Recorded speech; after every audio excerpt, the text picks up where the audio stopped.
Hello and welcome to the Rob Burgess Show. I'm of course your host, Rob Burgess. On this, our 272nd episode, our returning guest is Ash Burgess. Ash Burgess has been a guest on dozens of episodes of the podcast. For a complete list, check the show notes. Ash Burgess has a dusty degree in religious studies and an appetite for both high and low culture. She strives to celebrate the best of every season with her young children. Follow her on Instagram and subscribe to her YouTube channel. And now on to the show. Welcome to the Rob Burgess Show, Ash Burgess. Thank you. I feel like I've been on the show so much I could have like my own theme song or something. Well, what would your theme song be? Let's hear it. I don't know. Do you have a rough sketch you want to add? Or? No, I was just kidding. For some reason when you said welcome, I just imagined like, you know when you say like welcome to the whatever and then somebody like presses a boombox and then like a little theme plays and I like come out pumping my fist. Oh, wow, that's very elaborate. You know, I almost thought of it more like, you know in the 90s when there would be like a sitcom and like Steve Urkel or Kramer or whoever would come through the door and like before they could say a word, people were already like on their feet, like, you know, like, I mean, it's just, yeah, like the cheer in or whatever you call that. Cheer in, yeah, exactly. But yes, we have returned once again, and I think we have kind of a unified theme for this episode, which I'm excited about. I'm very excited about it too. And I know that you are very wise to the ways of the YouTube algorithm, so I think you may be more certain corners on top of. Well, I mean, as you were pointing out to me today, like. The things that show up in my feed of suggestions are just so different than the things that show up in your feed. Do you want to tell people what you were watching before we started? Not necessarily. we don't have to go into it, but let's just say it's not something I would have searched for. I mean, it's all very like clean, all in good fun. I mean, I just think that like I would say my top things that I watch are like homeschooling stuff about like books. We're not here to talk about stuff about like family things, and then like I do indulge in like some gossip site type of stuff about like the like sort of family blogging echelon of the internet. Like that's kind of like what I do instead of, I think the equivalent would be if I watched more TV, watching like reality TV. Mm-hmm. But I think there's kind of two tiers to your enjoyment of this universe, because there seem to be certain people who you have kept up with over the years just for entertainment purposes, and then I feel like there's other people, maybe more of the people we'll be talking about today, who are like very popular but more scandalous. Yes, well, I think the thing today, I mean, our unifying theme that we have today is, it's really, all the people we're going to talk about are really in the kind of, like, mom, or, you know, people call them, like, mommy vloggers. Like, they're really people that exist somewhat in that universe. But the unifying theme with what we're talking about today is that it's all about, like, who gets canceled, and when someone's canceled, like, who gets canceled where it's like, you're gone, you've been taken away, this is just it for you, whatever you've done was too much for society to support. Who gets canceled in a way where there's a little bit of gray area, or maybe they're not all the way canceled, or, you know, there's some kind of, you know, back and forth. Who is hated but just continues to persevere and has yet to be canceled, at least. And also, who seems like they've been canceled but then makes a comeback. And I don't think we're just talking about the mommy vloggers. I mean, these are really family vloggers in a lot of ways. Yes, they're family vloggers, but the reason I referred to them as mommy vloggers is that these are all women that are the main focus of this. Mm-hmm. There are sometimes men involved in the situation, but the men are always seen as they're never seen as an equal partner in this. They're always either they're nearly an equal partner, but perhaps don't suffer the same consequences, or they seem like they're kind of a supporting cast member to the woman who's kind of driving the show here, whether fairly or not. And I can actually touch on that. I'd love to explore that more with each of the people that I want to talk about today, because each of them, that's a whole interesting topic in and of its own, the relationship of the men in this situation. But to give like a little bit more information of what we're touching on here. So I've read the book, The House of My Mother by Sherry Frankie, which, to those of you who don't know, Sherry Frankie is the oldest daughter of someone who used to be, or a family that used to be a family vlogging family. They were super popular. I was never following them, like, when they were popular. Like, before any of the scandals broke or anything, I was never... I hadn't even been aware of them until I started to actually hear about them from, like, the gossip channels that I occasionally check in on. When some scandals started to kind of break, there was some, you know... And should we just explain that there's a friend here, and in case anyone wonders why someone's shouting cracker going in the background? He will not be listed on the credits of the episode, but he is definitely in attendance. I mean, when we were talking about the live studio, in the room. We were talking about the live studio audience before. This is the live studio audience, but I feel like this is much more of a participatory audience member. Yes. But anyways, so the Sherry Frankie, so 8 Passengers was a family vlog that apparently at one point in time was very popular. I mean, I think the family was making quite a bit of money off of this. And I first heard about them when people on the internet were starting to talk about some things where it was like, you know, the tide was kind of public opinion was kind of turning against them.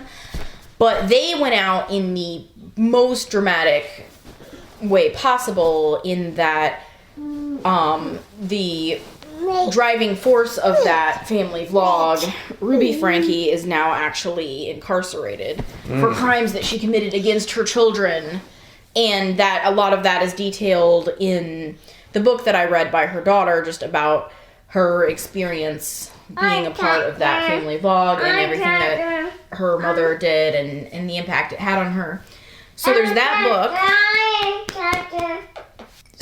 book. And then you and I also watched a documentary together about the Stauffer family, which I believe we may have talked about them on a previous podcast, but... Because we were talking about it kind of when all this was happening. Yes. And this was a family that I actually did follow their channel at one point in time while they were making content. So for them, I really did kind of watch their scandal unfold in real time. When we talk about this, the arc, you'll have to tell me where you started tuning in. I will. Well, I'll kind of go back. I'm just trying to give a brief overview so that you know, anybody listening knows kind of what to expect of the episode, and then I feel like I can go back and really get into detail about several points about each of these people and kind of the common thread that we're dealing with here. So... to refresh anyone's memory... The movie is called An Update on Our Family. Yes, which was also the title of I believe it was the last video that they posted on their channel before they were basically canceled for... to, you know, summarize, they rehomed an adopted child who they had kind of grown their child... or rather, they had grown their channel... on content that they made about adopting this child, and then they rehomed the child, and they also didn't roll out the fact that they had rehomed him very well, and so, you know, it just, you know, it did not meet with a kind audience, and so they were basically canceled. But I say basically because, as we'll get into when we touch on the topic of, you know, the supporting male cast members, I would say Micah Stauffer, the woman, has been canceled, but her husband is kind of still going on the internet. So there's them, and then I wanted to talk about the Resilient Jenkins, who I believe we may have mentioned in a recent episode. Mm-hmm. So another family that I wanted to touch on is the Resilient Jenkins, who I think we may have mentioned in a recent episode. The family of 6 living in a one-bedroom apartment or something was kind of their tagline that made people angry with them. And just sort of update on how they're doing, because I would say that they continue to be very disliked but have not been canceled. Mm-hmm. Even if maybe, I think, general sentiment that I keep hearing is that they should be canceled. They just kind of are still going. I just wanted to kind of update on where things are with Resilient Jenkins and the fact that all I keep hearing is like people angrily saying that they should be canceled, but they're definitely just like kind of still going. Mm-hmm. And then I wanted to finish up with talking about Brittany and Baby, or Brittany Morrow, as I believe she's now called, who seemed to have basically been canceled, but now seems to be making a comeback. And so I want to talk about how that's possible. And that is a content creator that I followed for a very long time. That was one of the first creators that I actually followed when I first started getting into watching YouTube. Mm-hmm. So I really have followed them through a lot of huge changes, ups and downs. I mean, depending on how long we want to talk for and how deep of a dive you want, I can go like pretty deep dive into like their situation. But should we just circle back around and start with that Sherry Frankie's book? Sure. Okay. So, how familiar are you with the 8 passengers situation? I wasn't aware of them at all until things started going, until law enforcement was involved. But just like, I want to know, like, what are you, someone who doesn't normally follow this, but who like generally sees snippets of the news or whatever, what are you aware of? I could be wrong about anything I'm going to say here, so that's fine. I'll chime in after this. I'm just curious to know like, what you have heard. This is a Mormon family with 8 children? No, I believe they have 6 children, people. so it was like 8 people are like okay. in the van or whatever. And this person was arrested and is currently incarcerated for crimes based off the fact that they had been restraining their children in their psychiatrist's house or something. That's like a pretty good outline. I mean, like, I don't think it was an actual psychiatrist, but whatever. But I mean, needless to say. Let's do air quotes around that. Yes, but I think that's you have the basic idea. I can kind of fill in some details there because it's much worse than that. I mean, as much as it's like how could it be worse? It's worse than that. Whatever you're thinking, it's worse. Mm-hmm. And I'm not just basing this off of Sherry Frankie's book. Like, before she wrote this book, her mother was convicted of multiple accounts of like aggravated child abuse, and possibly I don't know if she might have been charged with attempted murder, or it was really bad. Also, along with the air quotes, I don't think she was supposedly a psychiatrist. I think she was a therapist of some kind. Okay. But I'm not saying that to deride all therapists. I'm just saying she was clearly not a good therapist, or perhaps someone that should be considered a therapist at all. But anyway, so what I'm going to say is not just based off of Sherry Frankie's book, because while I thought her book was actually, I think it was a good read. I thought it was good. It didn't really expose anything that I hadn't already encountered about the situation, just from like other sources that have been published. So I feel like, other than there are a few details that were maybe speculated about by others that she confirmed in the book, but for the most part, everything in the book was stuff that I think is pretty much public knowledge, and like there's receipts to back it all up. You know what I mean? So I don't think any of this is like, you were saying that you were aware that, you know, of the prosecution of the mother. Yeah. Okay, so you were saying that you're basically aware that Ruby Frank was arrested for abusing her children, and that, obviously her channel was over. So it's so much worse than that, and not just according to the book, because honestly, the book didn't reveal much. Like, there were a few things that the book revealed about Sherry Frankie's personal life, kind of beyond, like, obviously related to the situation, but really beyond the scope of the public situation. And then there were a few things that had been rumored that she confirmed, I would say. But largely the things that she talked about in her book have been confirmed by other sources. So it's not just like she wrote this angry book and like potentially made all this stuff up. Like, I think there's definitely receipts for everything. So basically, you're right. Ruby Frankie. I want to say Frank, because Frankie seems like an odd last name. But anyway, Ruby Frankie was a Mormon woman, and she was married to Kevin Frankie, a professor at BYU. She is also a sister of two women who, at the same time as her, built successful vlogging channels. So it was like all the sisters in this family had this kind of idea of building these social media presences. And they built these successful family vlogging channels. And I believe that, I can't be completely certain, but I believe 8 Passengers, the one that was built by Ruby Frankie, may have been the most successful of the sisters. Like, I know that they were making a lot of money, like their whole family, They bought a house, it was definitely like a huge upgrade to the amount of money that they were making when they were just living off of Kevin Frankie's, like, he's like a geologist at BYU or something. And so I think that the family vlogging itself was something that was problematic for Sherry Frankie, just in that I think she felt very exploited and overexposed as a child. Mm-hmm. And I think that she particularly struggled with feeling that there was definitely a certain image being projected for the vlogs of her mother, at like, it was kind of that the vlogs were made to position her by her mother to show off what a great mother she was.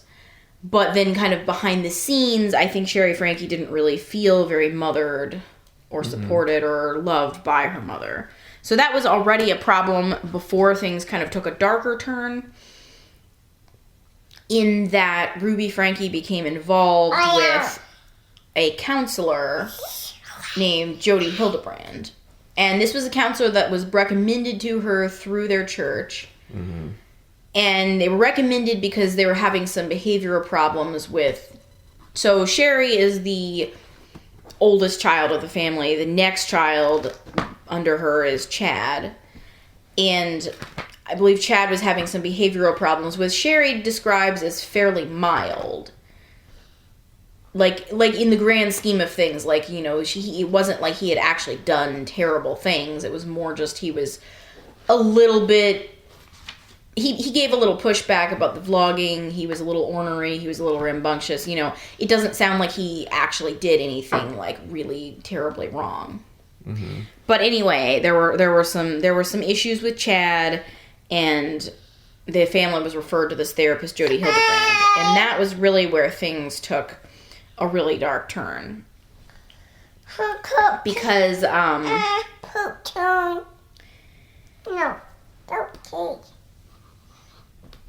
so Jody Hildebrand had already built this very lucrative business counseling within the church. And her counseling services, she built this business called, like, Connection, spelled with, like, an X. And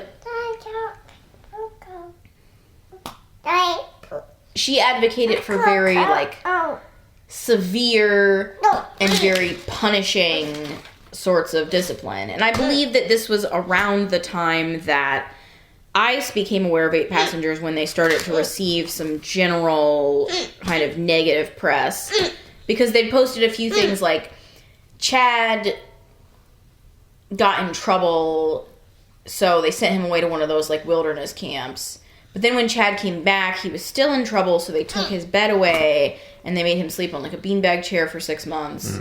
And so, like, people were starting to see things like that Jody was, or not Jody, but Ruby, the mother in the situation, was talking about in the vlogs.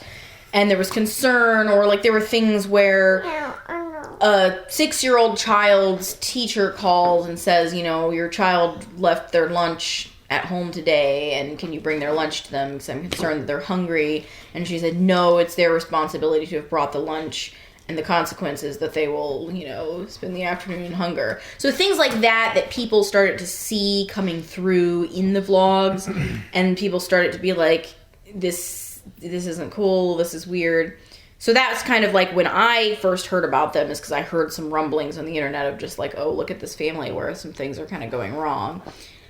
But then, meanwhile, I guess what was actually going on is that Jody basically insinuated herself into the whole family. She began a romantic relationship with Ruby. Although a lot of her counseling platform is built upon deriding and even claiming to, you know, maybe like you should be like, you know, counseling away the homosexuality. And it seems that this is a pattern of behavior with her, possibly, that she has done this with many families, where she has, like, a romantic relationship with the mother, and then she kind of gets rid of the father. Because, of course, in the Mormon church, or the LDS church, I'm not sure which they would prefer me to refer to them as in this scenario. Second one. Obviously, divorce is not something that they're, like, really into. But her pattern of behavior, because it's not something she just did to the Frankie family eventually, but this is something that she did to many families, is that eventually she would invite the husband to leave the family for... Usually there's a period of time that he's supposedly leaving for, but obviously it's forever. But it's like, we're inviting you to leave for a year to really work on yourself. And before getting to that point, she would kind of set the stage for that by making the husband feel that he needed to leave. Like, for example, in the case of the Frankies. Now, I don't want to sound like I'm defending Kevin Frankie, because even though it seems, based on, you know, her own self-reporting, that his daughter has forgiven him and tried to build a positive relationship with him, she describes him pretty stark terms as just being a complete weenus. No. I mean, he just basically enables Ruby Frankie to terrorize and abuse her children, and doesn't stand up for them, and then abandons them by, you know, leaving when he is invited to leave. Although, basically what happens is that the counselor, Jody Hildebrand, begins to counsel him that, you know, he might secretly be, like, maybe harboring inappropriate thoughts for some of his children. And, like, oh, did you hug them for too long, and did the hug feel too good, kind of things. So then it's like he does think that maybe he should leave the family for a year to think about what he's done, so that he doesn't accidentally, like, molest someone or something. Which, so I'm not defending him, because, like, he definitely should have, like, stood up to that and been like, no. But, like, it's definitely, like, a psychological thing. Like, this woman definitely, like, took her time over the course of time, you know, working together with Ruby to, like, alienate the husband, so he moves out and kind of leaves the family. And just a lot of abuse and just general escalating cycles of, you know, family alienations and abuses, culminating in, by the time Sherry, the daughter who's writing the book that we're referring to, has gone away to college, she's at the point where she's, like, trying to work with, like, Department of Family Services, because she's worried about her siblings, but, like, they can't really do anything, and she's really worried, but there's not, you know, she keeps trying, but there's not much she can do, and she's kind of on very thin ice with the family. And then the more that she kind of pushes back against the situation, the more she's pushed out into the side, so she doesn't really have any contact with her younger siblings anymore. She finds out from a neighbor that her siblings have been taken out of school, and then her mom gets rid of the family dog because she doesn't want the kids to walk the dog, because she doesn't want them to leave the house to, like, go out and about in the neighborhood. So now they're completely isolated. And then she finds out from a neighbor that the family seems to be packing up and moving. So basically what's happened is that Jody and Ruby have decided to relocate the children to Jody's, like, multi-million-dollar home in, like, a different part of... I believe this was all still happening in Utah. So the children are relocated, and the dad is just, you know, he is accepted the invitation to leave, so he's no longer, and he's apparently not worried, like, he's not, it doesn't seem that he's making any effort to, like, find out if his children are okay, or, like, raise any flags. So, and the older sibling that's trying to do something is not really getting anywhere with it. There's another older sibling who is kind of very deep into, like, the thing with, you know, Jody and Ruby, to the point where he's also been invited to leave home, so he's living separately from the family too, but also won't talk to the other family members. So it's just like everybody's kind of separate and scattered. But then the big scandal breaks basically when one of the children escapes from Jody Hildebrand's house, where they had been kept for months. They'd been duct taped. They had the duct tape had been ripped off, and these are details that I know just from the news, but that I think very tastefully Sherry Frankie kind of left all the details about her siblings' injuries out of the book. Like, she was like, she didn't name her siblings that were under 18. She didn't talk about anything that had happened to them, but basically they had been tortured, like, severely, to the point where, like, they definitely, like, could have not survived. And one of them had finally, like, found a way to, like, break through a window or something and, like, go to a neighbor's house for help. And so then the neighbor called 911 and was like, there's this child here. They seem to be, you know, in severe distress, you know, etc. It was like a SWAT team busting in the doors type of situation. Very, and, so long story short, both Ruby Frankie and Jody Hildebrand are now, I believe, serving time. So obviously they have been completely canceled. What about the husbands? Well, that's the thing. So, yeah, so we did say we'd talk about the husbands. So Kevin Frankie, the husband of Ruby Frankie, enabled her completely. I mean, he totally supported her family vlogging and never seemed to have gone against her about anything that was questionable. He seemed to totally support her discipline, even when it became increasingly harsh and abusive.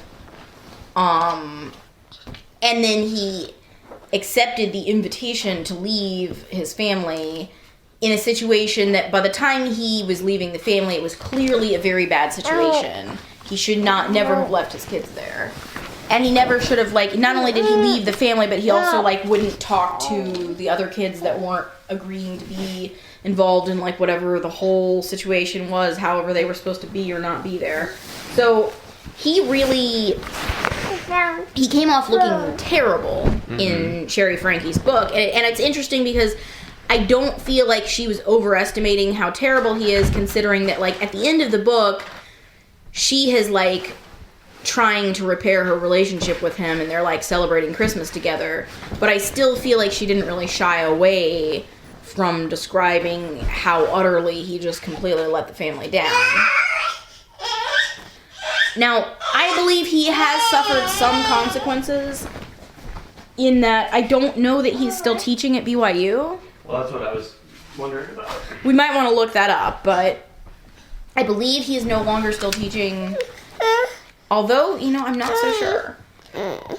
So, yeah, I mean, obviously now everybody knows what has happened, so that's, like, a consequence kind of in and of itself, but he's not in jail for neglecting his children by leaving them in a situation where they were being tortured by, like, an insane therapist and their mother. So, I mean, he definitely has gotten off pretty easy. Like, there are people that have been incarcerated who did the things, but he still he was close enough to the action to know what was going on and to not protect his children at all. Mm-hmm. And in fact, to enable what happened to them in a lot of cases. So, yeah, he really didn't get what he had coming to him, if you ask me. Mm-hmm. What you're saying, too, about the beanbag chair, for example, these people are broadcasting their own abuse to the world, which is an interesting facet of all this, because I'm positive, things like this happened in years past, but people were not live streaming. So no one necessarily knew about them. Well, the interesting thing about these people is that not only was it that maybe some things got in maybe somewhat by accident, because it's like when you're in a situation, maybe you don't realize how extreme it seems, so then you say something and then other people are like, oh, that's not okay. But also they actually were trying to build a business. So Jody and Ruby were working together. It was the kind of thing where, you pay someone to coach you. So they actually had a parenting coaching business so that they could coach other people in how to use similar disciplinary tactics. So I'm sure they were out there being well, your son hasn't earned the right to a bed, and and whatever else, So yeah, it's very disturbing. But do you have any questions about them, or did you want to move into talking about the Stofers and the documentary? Let's move into the Stofers, I suppose.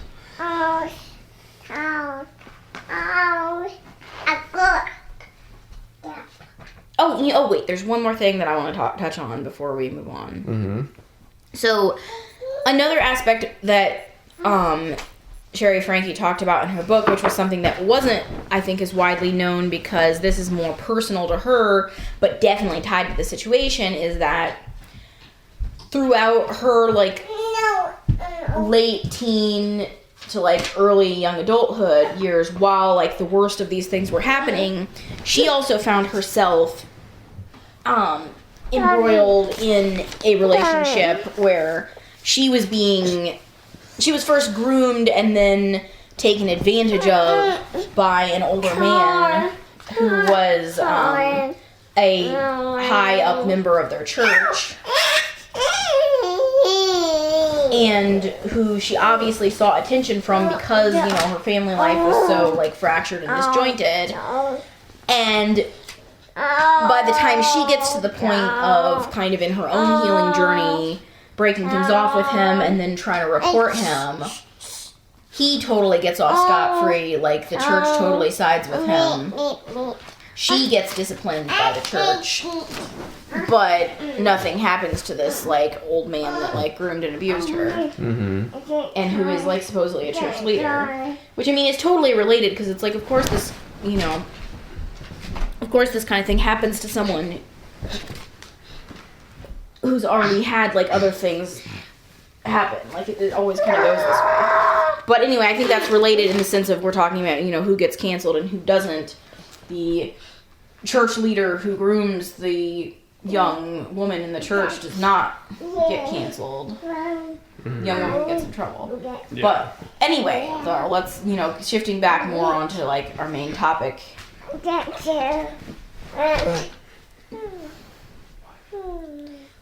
Let's talk about the Stofers. So I was actually following their channel at one point in time, so I kind of really saw the scandal unfold in real time. But I'm interested on your take of just the documentary as a whole. What you learned, what happened. Do you want to give a brief summary of how you see the situation? It was a movie that originally came out as a movie, but then was split into 3 parts by HBO as they showed it over consecutive weeks, which I didn't think added anything to my viewing experience, but I understand that they were trying to squeeze more out of it. It's a documentary in which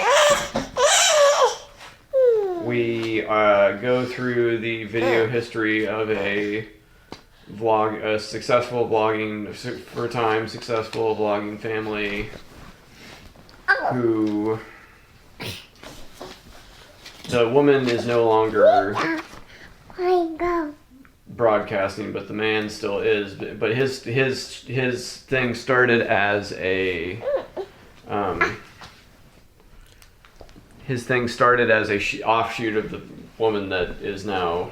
Okay, well, I feel like you'd have to, like, set the stage by summarizing the situation a little bit, right? I'm trying. Okay.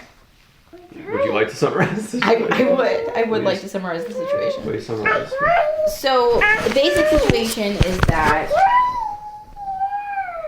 they were very successful at vlogging, and then they became even more successful when they adopted a little boy from China. And they adopted him knowing that he had special needs. And then after a while, he kind of disappeared from their content.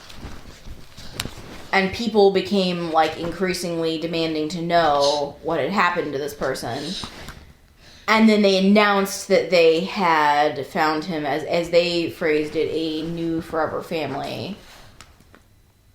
And people did not react well to that.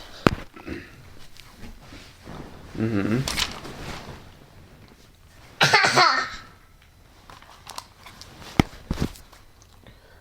But I did think the documentary did a good job in that it took a situation that is mostly people watching videos on a computer and made it, somewhat compelling in terms of who they decided to interview or feature or commentate on the things that were happening in the videos that they were discussing.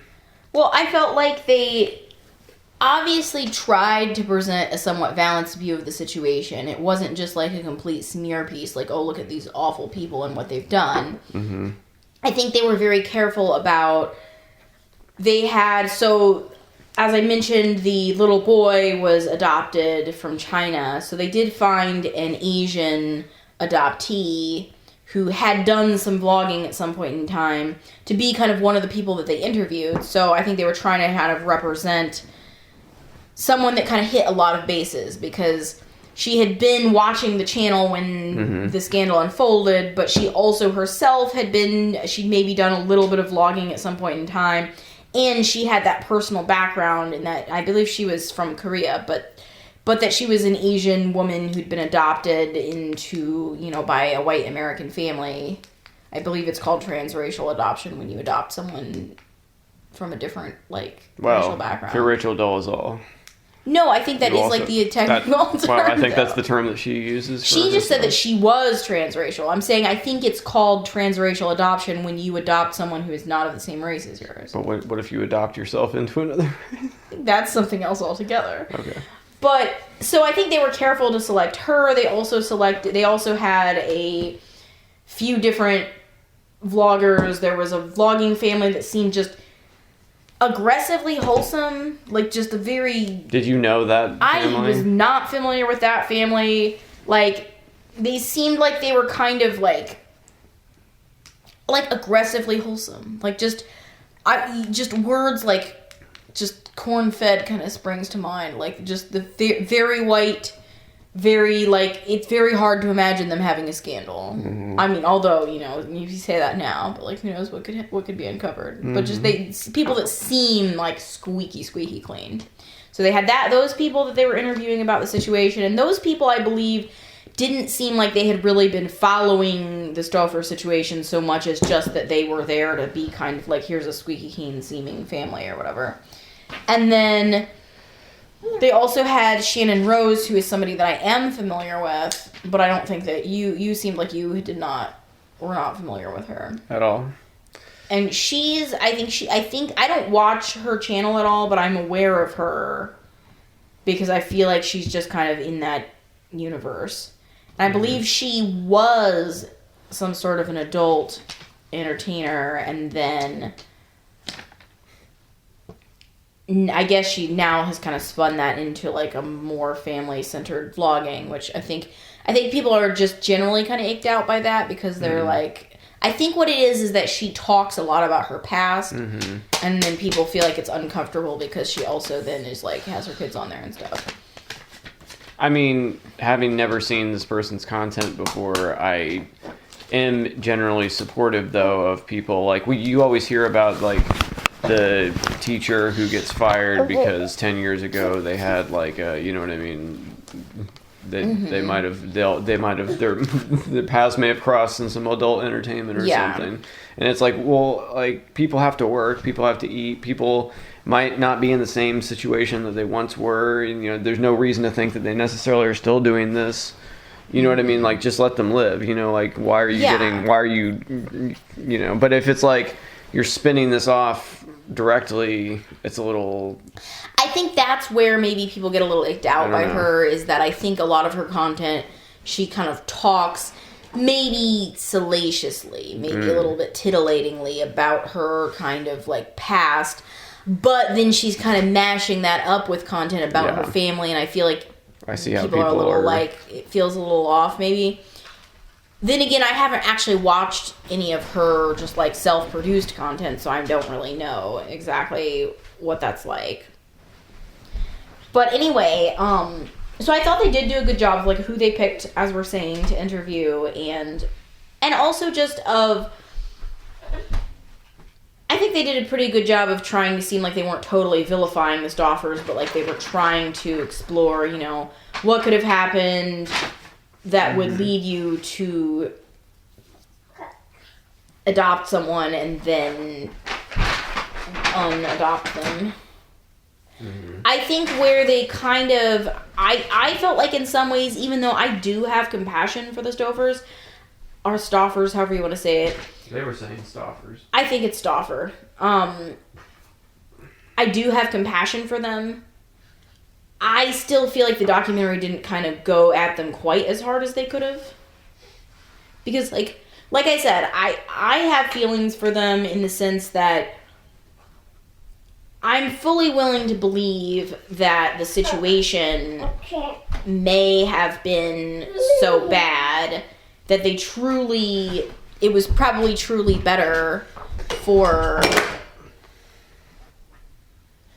the child to go to a different home. Well, but it's one of those. It's a perfect circle, though, because the fact that they would relinquish him implies that they kind of implies in and of itself that he's better off somewhere else. And I don't know, I think it's a little bit more of a gray area than some people want to say, because, like, people want to say, oh, you know, your child's not returnable. I mean, they love to quote the Stoffers themselves at one point said, our child's not returnable, which did not age well as a quote for them. Forever family doesn't mean quite the same thing it once does. I feel like there's some nuance that people don't totally explore, though, in the sense that maybe there are some cases where a child is better off not with their family. But, of course, it's a lot harder to rehome a biological child than it is to rehome an adopted child, which is maybe not fair. But on the other hand, are there cases where some children are better off in a different home? And so, like, especially, you know, if the parents would give up on them, they probably are. If they've been able to go with some people that actually want to commit to them, they're probably better off. So I think that there are some nuances there that, like, it's not quite as cut and dry as people want to say, like, oh, these awful people who did this awful thing. At the same time, I do actually think that they're awful people and that they've done an awful thing. They have. And the reason that I think that is that they truly exploited this child in that they made a great deal of money off of him. They monetized everything that they could about the adoption process and bringing him home and the first while that he was with them. So they made themselves very rich off of his back, and they did not give him the stable family that was promised in return. Mm-hmm. So I think that they've done an awful thing. Yes. I think that there is a legitimate debate to be had about people filming their own families and how much is exploitation and how much is just, you're documenting your own experience and your people that are in your life, you know what I mean? Like, I think there's shades of gray there. I think with the way that it happened here, it was clearly done for content. They milked it for everything it was worth.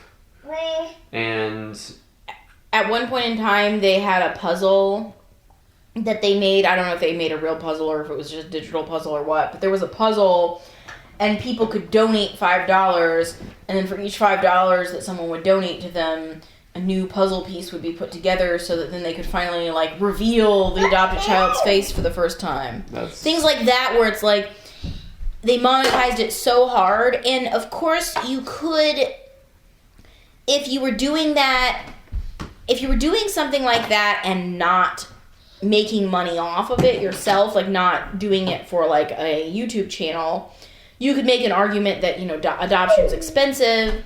So, I mean, people do have fundraisers and stuff to do adoption all the time, but normally that's just to cover their expenses, not so that they can then make a big financial return. Normally when people do adoption fundraisers, it's just so that they can adopt the child that's just going to be part of their family, who they're probably not ever going to turn a profit on. Mm-hmm. Who they're just going to continue spending their own money to take care of. Mm-hmm. So, yeah, they monetized it so hard that makes it seem worse that they then got rid of him when things became hard or inconvenient or something like that. Mm-hmm. I do think, though, that more than that, because I do think that I can see a potential scenario where wouldn't it be better to, as terrible as it is, to rehome someone than what if you find that you are abusing them and you want to save them from you? The fact that you could choose to rehome them clearly signals that you don't really love them enough, or as well as you should, as your own child. Because I think most parents would be, whether they're biological or adoptive parents, I think most parents would not consider rehoming their child even if they were having some hard times. So the fact that they were at that point, whether because of behavioral issues that they couldn't deal with or because of just their own hearts not being as in it as they should be, really does indicate that the child could do better, theoretically. Well, and then there's the whole issue of yeah, that's why I'm saying, like, okay, so there was a video where they had put duct tape on his thumb and they said it was to stop him from sucking his thumb, and there were some other videos that... But they also had, like, a guard at one point. But I think the thumb guard is like a standard thing. It's that they didn't want to pay for a thumb guard, so they got the duct tape, which is not appropriate. Yeah. Because obviously that could, like, hurt his skin. Mm-hmm. And there were some other things where it's like they didn't want to pay for the more expensive speech therapist, or they were like scolding him for having a fit in several videos. And of course you can assume that things are worse off camera than they are on camera, so that definitely implies that they weren't treating him very well. But I think, honestly, the worst crime than the fact that they sent him away after exploiting him is the fact that they adopted him even though they shouldn't have, because they were warned. They even said in videos that they made during the adoption process, when they had their own doctors evaluate his medical records, they were warned that his medical problems were going to be severe and that he was going to have severe special needs that would be likely difficult to cope with. And basically they said that they were advised against going through with the adoption because of the severity of the problems that the doctors expected that he would have based on the medical information that they had, and they chose to press forward in spite of that. So I think that's the worst crime, because I think that by the time they got to the point of, him going to another home, as horrible as it is, perhaps that was the best thing for him. But the thing that they really did that to me is the worst is just bringing him into the situation when they shouldn't have, getting in over their head on purpose, I guess is what I mean. I mean, what do you think? I mean, yeah, they went into this presumably with their eyes wide open. They were obviously just they wanted another child one way or another. They weren't getting pregnant right away. They thought weren't they like we're trying for, like, right before they adopted him, weren't they trying for another kid? Well, but they had an infant while they were adopting him. That's the other thing that they did wrong in this situation, is that in adoption, it's generally frowned upon to do what's called artificial twinning, which is where you adopt a child that's like the same age as another child, like, in your family. Mm-hmm. And that's what they ended up doing, because they had an infant while they were going through the adoption process. And so they ended up adopting a child that was like, I believe their adopted son was very close, like the same year as their youngest at the time biological child. Mm-hmm. And that, I think, is frowned upon in adoption as, like, maybe not a best practice, and that it can cause problems. Mm-hmm.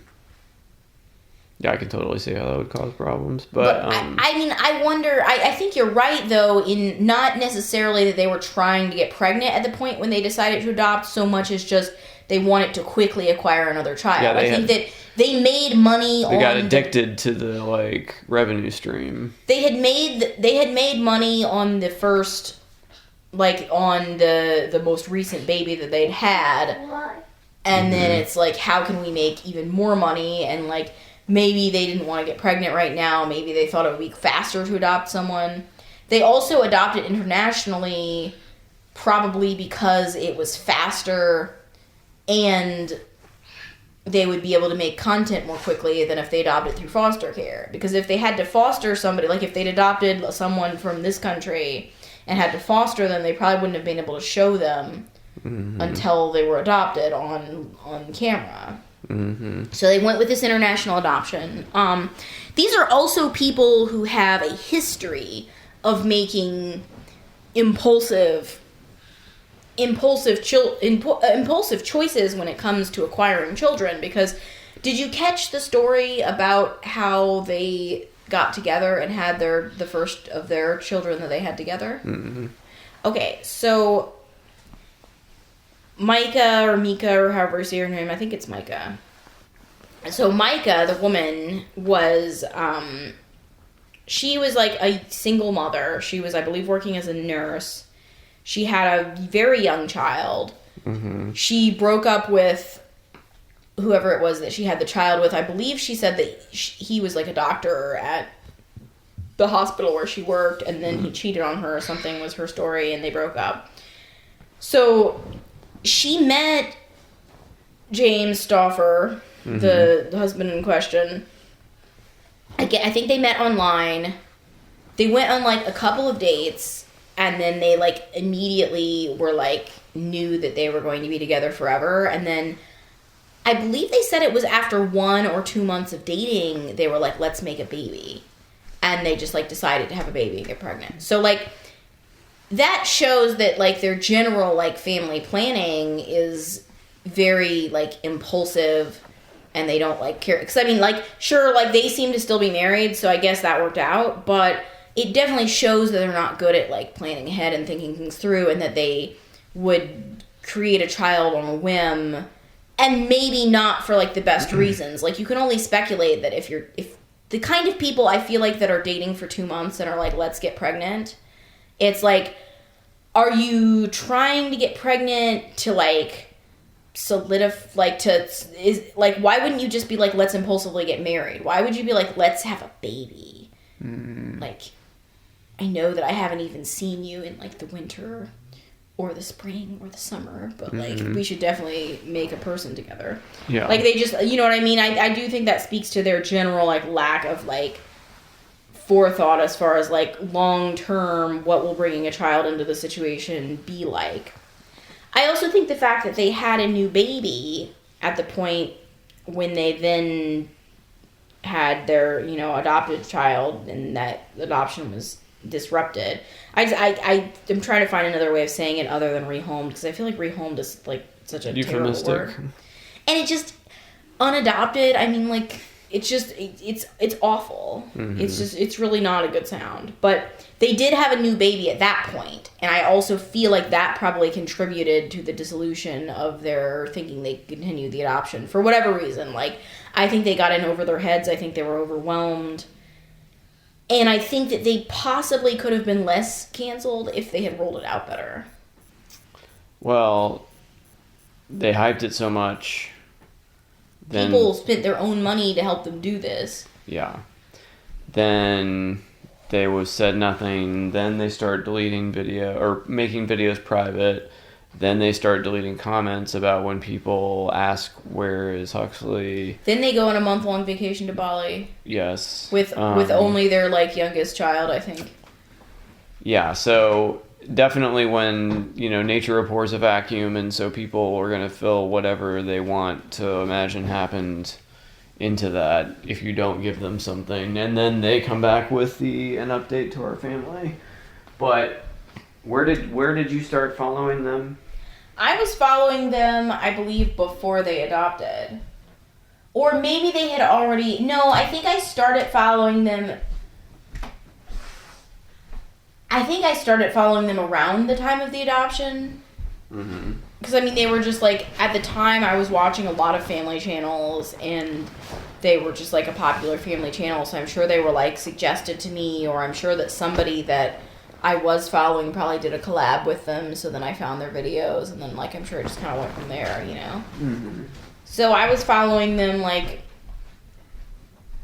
they were never my favorite channel, but I was, like, definitely, like, interested enough that I watched a lot of their videos, I think, during kind of a height of their success and then downfall. So do you stay with them through their downfall?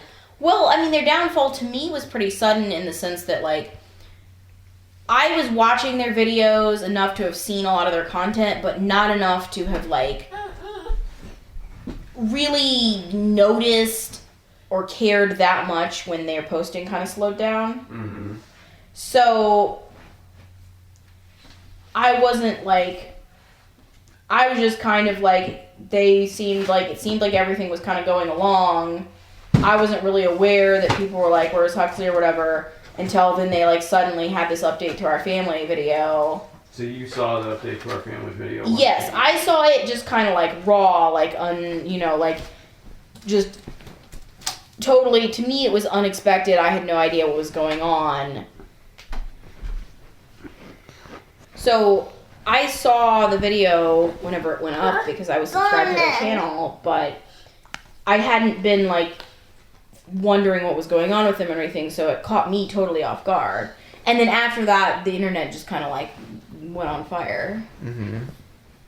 Like, people were, like, so incredibly upset. So in the update to our family, they were like, we have rehomed Huxley, and... Yeah, they basically were, like, they were dressed in all white.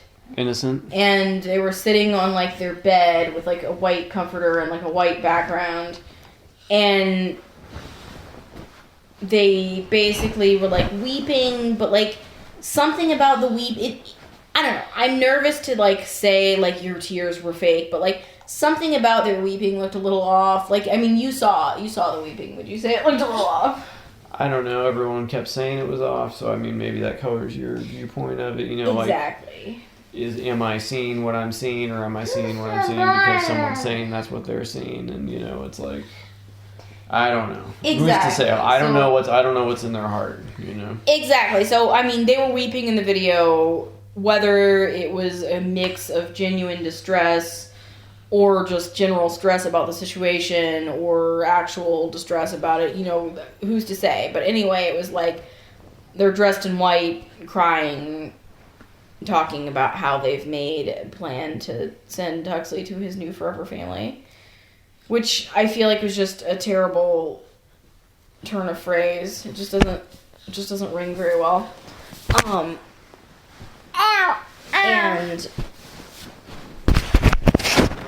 And then I think entire like gossip platforms have been built upon angrily commenting on them. Who's the guy that you said posted like 50 updates? Yeah, so like the Dad Challenge podcast, I feel like that platform was built upon angry videos about them. Because I mean, I think he was on the internet before that, but, like, I don't think he was really, like, a thing. And now I feel like he's, like, gained kind of a foothold in, like, the general, like, gossiping about vloggers, like, landscape, just due to, like, how many angry, like, videos and updates he did about those people. Mm-hmm. But, but, as you mentioned, James Stauffer has not been canceled. So Micah Stauffer, pretty much after that video, things were over for her. She maybe briefly tried to pivot by, like, posting, like, a few cleaning videos that nobody wanted to see. And then she posted a, like, apology letter, I believe, on Instagram, and then no one ever heard from her again. But meanwhile, her husband still has a channel that has, I believe, over 1 million subscribers where he just details cars. And he never mentions anything else going on. I've never watched any of his videos, but my impression is that his content is completely focused upon detailing cars. And that's probably why his channel has survived, because if you're, like, someone who's interested in detailing cars, you might be completely unaware of the Stauffer family vlogging scandal or the fact that he's associated with it, and you might just be watching his content to see him detail cars. So I can see how he's able to exist, probably with, like, many of the people who watch him just not even knowing that he's, like, been canceled in another part of the internet, you know? But that started as a offshoot of the... I believe it was, like, he started it because they, you know, he was able to siphon some followers off and get it going as an offshoot from the other thing. You know, I'm sure they, like, promoted it, and I'm sure that was how he was able to build the platform so quickly. But, like I said, though, I think because it's completely disassociated from it and the audience is so different, I think that's why he's able to get going. Yeah.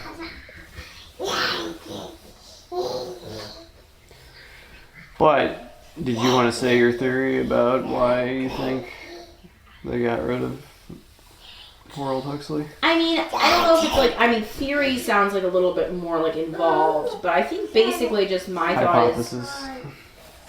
I mean, hypothesis, I mean, mostly I'm just thinking because, you know, they had a new baby right before everything kind of imploded.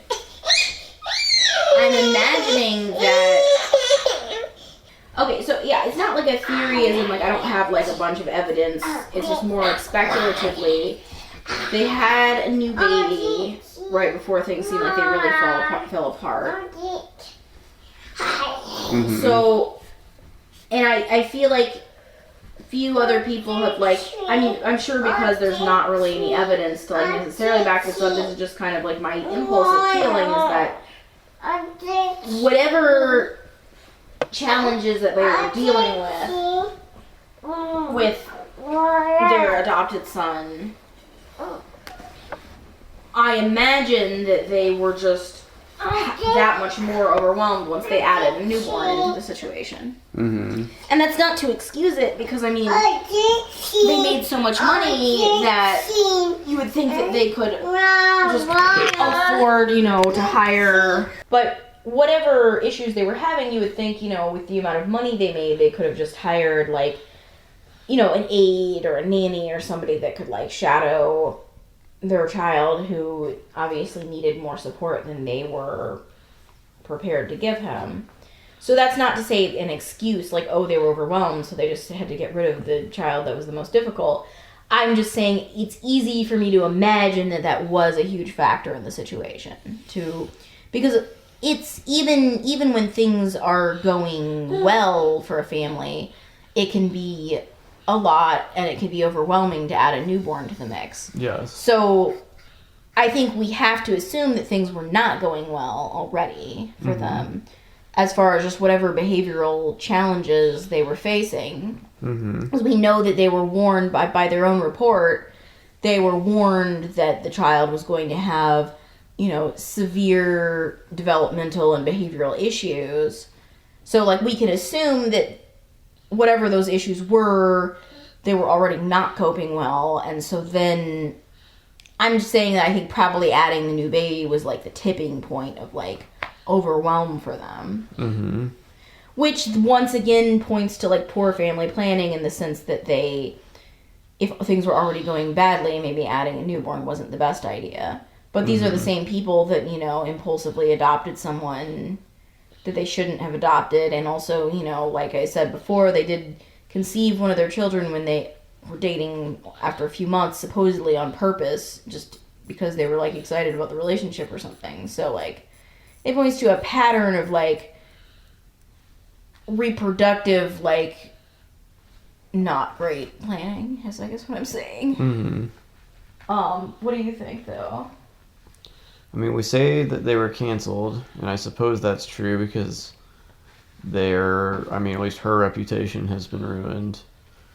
And she can't just continue getting sponsored ads from, like... I don't know what kind of work Fabletics or whatever, you know what I mean? All her sponsors are gone. Okay, but she doesn't have to give back any of the money that they made. Mm-hmm. And his, like, spin-off career has actually, I mean, I would say over 1 million followers is success on YouTube. I don't know what measure you use it by, like, success. I don't know if they had to, like, downsize from the, like, $700,000 house that they had purchased at the height of the I feel like if I had 1 million followers on YouTube, I could make a living at that. Is all I'm saying. Yeah. And I'm sure he does. And he doesn't have to give back any of those followers. In fact, many of those people probably don't even remember why they started following this guy. Well, and that's what he just shows up in their feed with like auto detailing. That's interesting. That's what I was saying. Is that I think the reason he's able to continue existing momentum. is that I think that there's almost no overlap between his audience and the target audience of the other thing, and so I don't think that his followers are probably. It's not that they're just like not punishing him even though he deserves it. It's like they just don't even know that he's done this terrible thing. So, yes, I'm sure it was stressful dealing with the death threats and, you know, the people, the trolls online and the white hot, you know, righteous indignation of every other, you know, YouTuber commenting on this. However, in certain ways, I think they kind of got away with it. Not that there's, like, necessarily a crime here other than, like, you know, of morality, I suppose, like, whatever that means. It's the court of public opinion that we're talking about here. No actual I don't feel like any crimes. criminal codes were violated, but I just feel like the people's general sense of right and wrong was the line was crossed.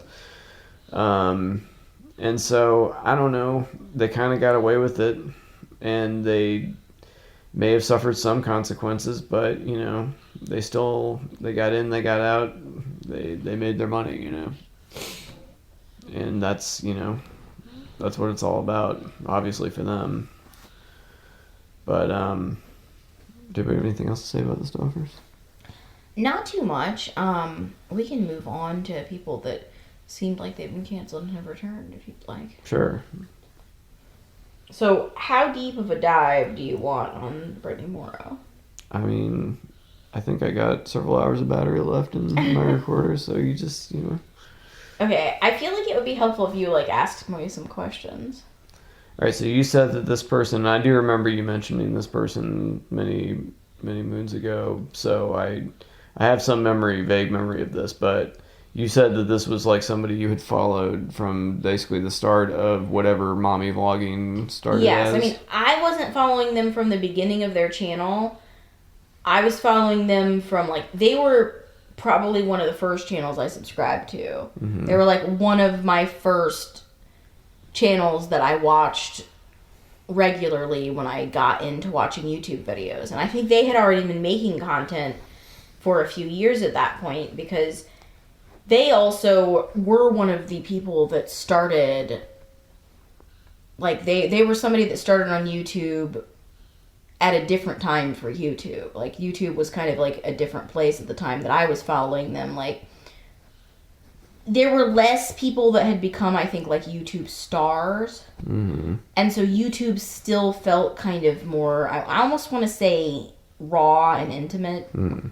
Like, there were a lot of people still that were doing, like, vlogging that felt less facetious, and a lot of it felt a little bit more real. Like, sometimes maybe people shared things that later they wished that they hadn't, and things felt just, like, a little bit less polished. Well, there were probably less hashtag ads. Yeah, there were less ads, but also, I mean, when she started, I believe she started kind of riding the wave of, like, when, like, 16 and pregnant and teen mom was, like, a thing. Mm-hmm. And then she originally was, like, a teen mom, and I believe that's how she started her channel, was, like, when she was pregnant with her oldest child, and she was, like, a pregnant teenager. And I wasn't aware of her at that time. At the point that I became aware of her, she was just, like, a young mom with young kids. And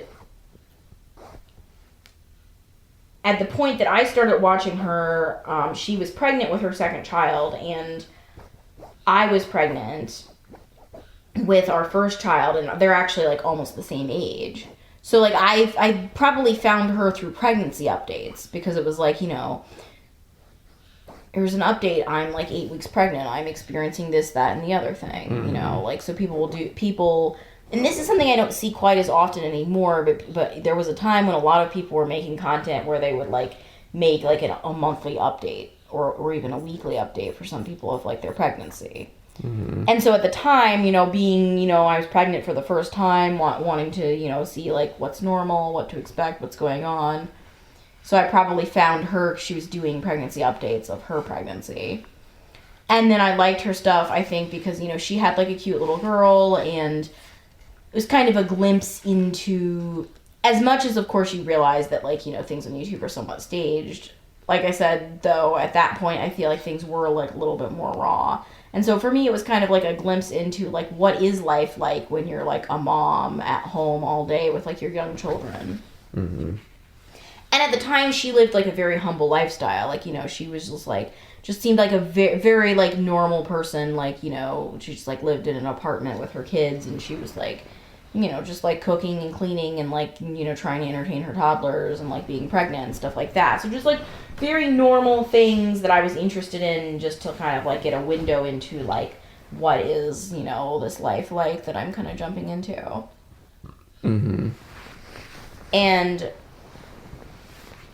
so at the time that I started following her, she was, like I mentioned, she was expecting her second child, and she was still with the father. So the father of her child that she was expecting at the time is the same man that, you know, or at the time, I guess they were both teenagers originally. They are now, like, young adults by this time. He's the same father, is what I'm trying to say. But they hadn't gotten married ever, which I think later became kind of, like, possibly a point of contention. But anyway, so she was, like, with the same partner that she had her first child with. They're expecting their second child. And then I continued to follow them for several years of, like, pretty steadily, like, mundane content in a sense. Like, you know, not like, too scandalous. There was some rocky times in the sense that their second child was born without a thumb, which was kind of interesting. And then they later found out that he has a form of muscular dystrophy, which is, like, terrible news, because that can be, you know, very debilitating, and I think eventually it does, like, lead to, like, an early demise. Mm-hmm. And that's when we start to kind of get into scandal starting to hit, in that people were then very upset, and she definitely, I think, got some anger online when she decided to have a third child, because the thing with the kind of muscular dystrophy that her older child has is that, I guess, it's hereditary, and so, but it's also, I think, attached to your sex. So, like, if the child was a boy, there would be a strong probability that they would inherit the muscular dystrophy, but not if they were a girl. So people, I think, were very angry that she decided to have a third child, because it's, like, irresponsible. I think generally the idea in these type of situations is that if you wanted to have another child, you would need to do IVF or something and select to make sure that you don't have a child that's a carrier. But she, like, did not do that, and so people were, like, very upset. So But the child turned out to be a girl, so it kind of seemed like they'd like dodged a bullet there, so that was good. But then there were more scandals because she did some like fundraising type of things for muscular dystrophy, and then there was possibly some shadiness there where, like, you know, she did some fundraising, but like people had some questions about how much money from the fundraiser went to like the muscular dystrophy organization that she was supposedly fundraising for and things like that. And I never really like delved too deep in that to see, like, you know, receipts wise as far as like where that like landed. But anyway, so there was like just like general issues with that. Then shortly after having the third baby, she announced that she was splitting up with her partner. And that, I think, was like a big shocking deal because, you know, they had like a pretty young baby, so it's always surprising when people break up when they have a young baby. But then, you know, shortly after the breakup, she basically said that they had the baby to try to like repair the relationship, but like the relationship, you know, could not be repaired or whatever. And like, who knows if, you know, what... It was unclear what exactly happened there, but anyway, they broke up. She got like her own place. And then she just sort of immediately got into a new relationship with this guy named Frank. Mm-hmm. And Frank, it seems like, was a firefighter maybe, and then like wasn't anymore. But anyway, the story goes that like, I mean, her and Frank hooked up like maybe on their first date or something, and then like immediately got pregnant. So then she just like immediately married Frank. Which I do think supposedly part of the point of contention in her original relationship was that her and Ian, her original partner, were like engaged like forever, and like they just kept saying that they were gonna like start planning the wedding and just kind of never did. Mm-hmm.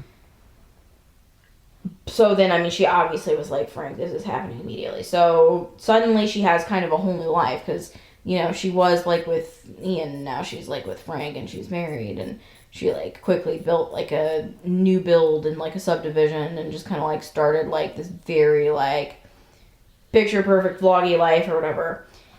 That seemed like it was like going along basically okay. But then I definitely think she was just like kind of losing followers. Like, I think people were irritated just because like she'd done so many, like, you know, just the like the breakup and the quick pregnancy and the marriage, and like I think some people kind of like she started to seem kind of like people felt like she was less and less relatable and like more and more, I think, fake, and like just the general vibe seemed to be turning against her. But then, and then she had like another child, and people were like also angry because it's like you keep having kids even though you shouldn't because of like the muscular dystrophy thing. And then I definitely started to see a shift in her just aesthetically. Like she definitely started doing like just a lot of like literal like aesthetic things, like lip fillers, and like I believe she got like her boobs done and like things like that. And then this kind of takes us to like, you know, in recent times when there's been like a lot of general backlash against family vloggers in general, and just like I think family channels, just like some of them like just not doing as well, and like just general more like criticism about like, especially because, you know, she had shared a lot of stuff about like her children's like medical issues and things on the internet that people were like, now maybe like we should take a critical eye at this. So I think, you know, she's probably like in financial trouble. And she did try to diversify, to be fair. She did buy one of those machines that like cuts, her business was called like Simply Etched or something like that. It's one of those machines that like cuts like cute little like engravings and things, like on like wood and like vinyl, you know, that kind of stuff. Yes. But then also apparently she also started doing some OnlyFans work, and the plot thickens. Yes, which like I said, she had started to do a lot of aesthetics. Like she definitely had like the big like the overfilled lips and like just like that kind of look. But And she didn't, I feel like, do a very good job of hiding the fact that she was doing OnlyFans, but at the same time, it seemed like she was trying to hide it. Not really, though, from what you said.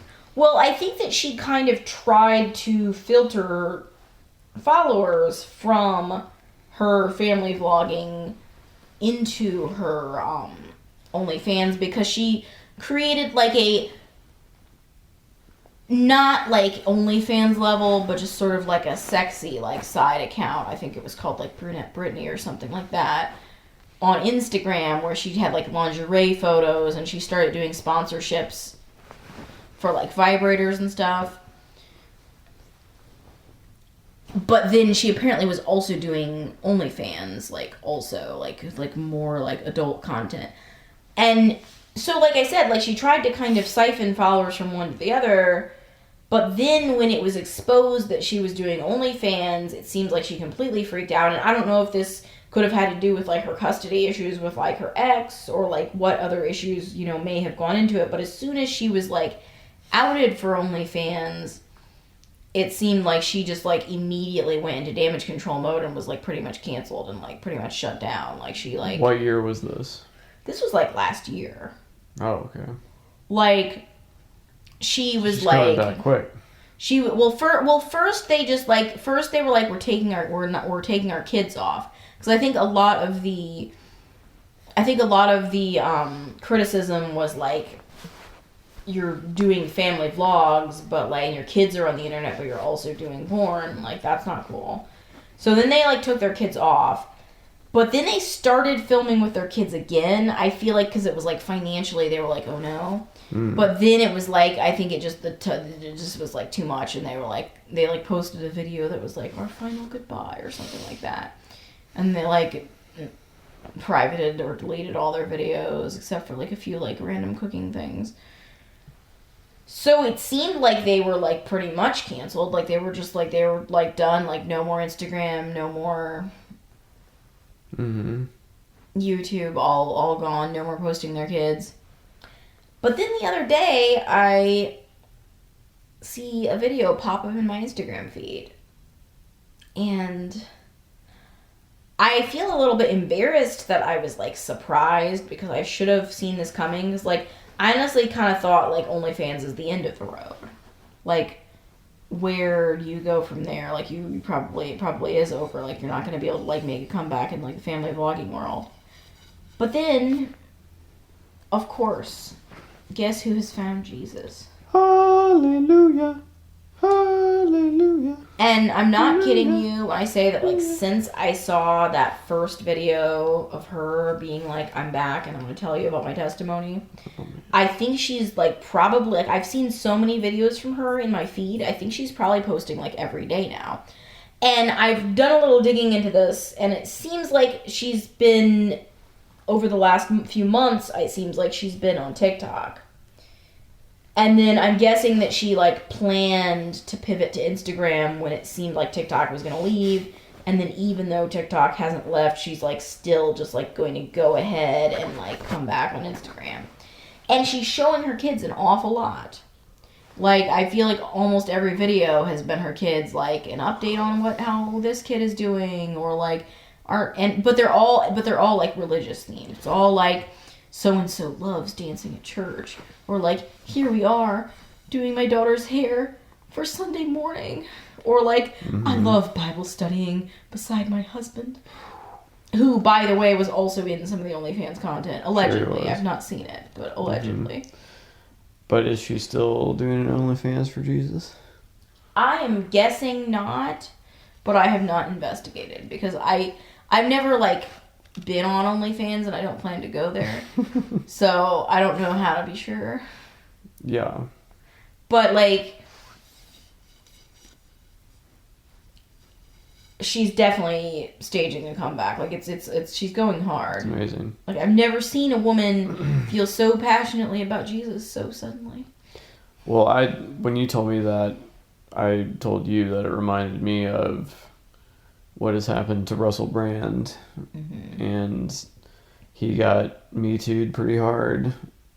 And it seemed like there was going to be no way back for Russell Brand, but cut to today, and he's on his knees, sharing true testimony, praying for President Trump. You know, like he's figured out the grift. You know, it's like, again, we keep coming back to this. I don't know what's in other people's hearts. I cannot say who's being genuine and who isn't.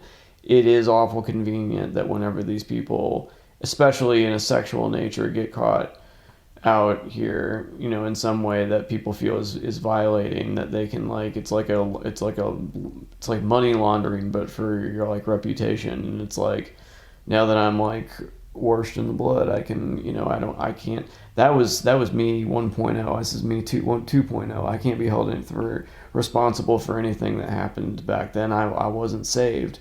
Now I'm saved, you know, and we're all imperfect anyway, right? I mean, that's how we, you know, Jesus cares for us all, you know. And again, like that, I say all that, and there's probably some people out there who do feel that way, or even buy that this person is doing it. I think it's awful convenient. Yeah, I mean, the timing is nothing short of predominant. It's kind of funny because this past week, in school, our oldest son was studying the story of the prodigal son. Mm-hmm. And you know how that story ends when the father's like, your brother was dead, but now he's alive again. Rejoice. And the brother that was there the whole time is like, WTF. No, and it's funny because, like, I feel like our son really latched onto the, like, righteous indignation of the older brother. Like, he never, like, because, like, speculatively, I feel like I've always thought that you're supposed to imagine that maybe after the father is, like, and gives the impassioned speech, that the older brother is like, now I understand. Yeah. But, like, our son totally, like, didn't think so at all. He's, like, because he had, like, a writing exercise where he was supposed to write the story, but, like, from the perspective of the older brother. And in his story, it just ended with the older brother being like, there goes my spoiled brother again, having a feast when I have to toil, like, all this time. Like, he definitely hadn't taken the, like, oh, you know, you can, you know, make the turnaround and be welcomed back message or whatever. Yes. But I think a lot of people maybe lean on that message a little too hard. It's like you said, like how you said, it's like the money laundering for, like, your reputation. Yeah. It really does feel that way too, because it kind of is a money laundering too, in the sense that it's like, I mean, I'm willing to believe, like you said, that some people truly in their hearts have made some changes. On the other hand, it's like, some people, like, may have just, like, invested in a lot of, like, religious paraphernalia and started, like, attending, like, a scary megachurch so that they can, like, make this turnaround and, like, start profiting from their YouTube channel again. Exactly. You know? It's like, and if you're canceled, what else do you have to do anyway? You're just sitting around at home, you know, like, contemplating. So it's like, you know. I'm just saying, like, I almost think this woman, like, seems disingenuous to me because of how hard she's selling it too, because like I said, it's like I feel like every day I've seen a new video from her, and like not only is it like in each video she's talking about her testimony, or she's showing like, here we are getting ready for church and I'm braiding my daughter's hair, or like, oh, my kids love to sing and dance to the worship songs, but also it's like she's always like, she's wearing the church that she's wearing, like, the shirt that she bought at church that's, like, whatever mega church, or, like, you know what I mean? Or, like, she has, like, the Bible that she's, like, Bible studying in, and she's highlighted it. But it kind of looks like she's just highlighted every passage, which sort of, I think, takes away from the point of highlighting. Yes. You know, it's like you're trying so hard. It's like but it's like, sure, you invested like $900 in like religious paraphernalia, and we're like, but soon when my YouTube channel becomes profitable again, this is all going to pay off. She's probably going to write all of that off too, since she's like featuring it on social media. But anyway, so it is possible to make a comeback. Oh yeah, apparently. And I think when people do this kind of thing, it totally invalidates the suffering of those who have been victimized by these people in the prior times. Now, I don't know how her children are or do feel about the fact that she had an OnlyFans, but it is something you've put on their plate. You know, they have to deal with that now. And I think the most valid criticism for having an OnlyFans and having children is that other kids are going to find out. Yes. And, like, you're putting your kids in the position where it's like the kid on their soccer team is going to be like, yeah, I saw your mom and dad totally going, you know what I mean? Or like, oh yeah, your mom's video that was like, I like to XYZ. And it's like, yeah, like you're putting your kids in that position. There's no way, like, even if you, within the walls of your own home, do the OnlyFans content in a way that your kids would never be exposed to it, as soon as they go anywhere outside of your house, they're potentially in a situation where they're going to be impacted by other people's knowledge of the fact that it is existing. Especially when you've made them also an internet celebrity. I think that's what makes it worse, because it's like people are gonna put the pieces together so much faster. If it's like you're already an internet celebrity, like people already know you. But now, these people are part of the comeback too, right? Yes, but that's the thing too, is that when they were being taken away, they kind of went away in stages. Like first they were like, we're not putting our kids on anymore, and then they just kind of made their disappearance. But now that they're making the comeback, they do really seem like they're showing their kids an awful lot in like comeback footage. Now I haven't seen them posting on YouTube yet, but they've been posting on Instagram like a lot. So I feel like it's only a matter of time. Well, I mean, that's where the money's at, right? I think so. I mean, that's where like sponsors are. I think YouTube pays better than pretty much any other platform with like just their general ad revenue. And it's interesting because I'm like obviously like more critical of this creator than I once was. But a part of me was kind of like a little bit excited to see them back.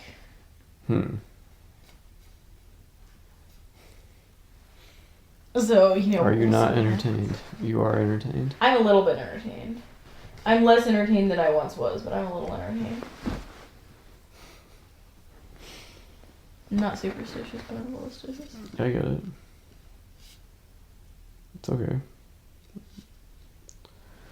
But, do you have anything else you want to say about? I don't know. Was there anything else you wanted to touch on? No. Who's the other ones? The people living in the apartment, tiny apartment? Oh, the Resilient Jenkins. Yeah. So, update on the Resilient Jenkins. Because yes, we did promise that we would talk about them as well. It seems that now they are being evicted from their apartment. Whether that is because they didn't pay their rent or because their apartment found out that they have like 3 times more people than they're supposed to have in the apartment. Because they were broadcasting on TikTok or whatever that they were doing this. Yeah, and it's like even if the apartment again previously, broadcasting their own crimes. Well, because it's like, okay, so here's my thought. Like, even if the apartment place previously knew how many people were living there and was kind of turning a blind eye, once it's being broadcast that publicly, they probably felt like they had to do something about it, right? Yes.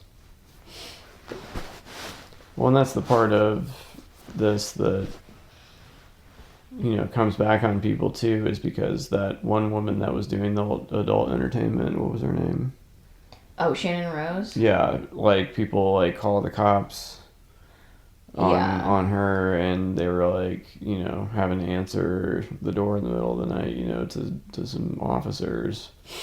And, you know, same thing for those, you know, Stoffers, you know, too. Yeah. They had some police involvement too, so. Well, and then the Resilient Jenkins situation also, like, they've added another baby. Like, they just gave birth, like, a week or 2 ago or something. Yeah. So it's like now there's even more people living in the tiny apartment. But also, I think they're just receiving so much hate from people because, I mean, the one thing that's really different about the Resilient Jenkins than any of the other people we've talked about is that all of these other people have turned a large profit. Yeah, I mean, they're not even in the same league as some of the people we've already talked about. The Resilient Jenkins have turned a profit, but not comparably to these other people we've talked about. These other people are like legitimate small business owners, you know what I mean? And also the Resilient Jenkins, I think, don't maybe have the business mind that maybe these other people have. Because, I mean... They're good at generating attention. I think almost anyone that has a real successful YouTube channel, like, that goes for years, has some savvy. They have some sense. They're smart in some ways.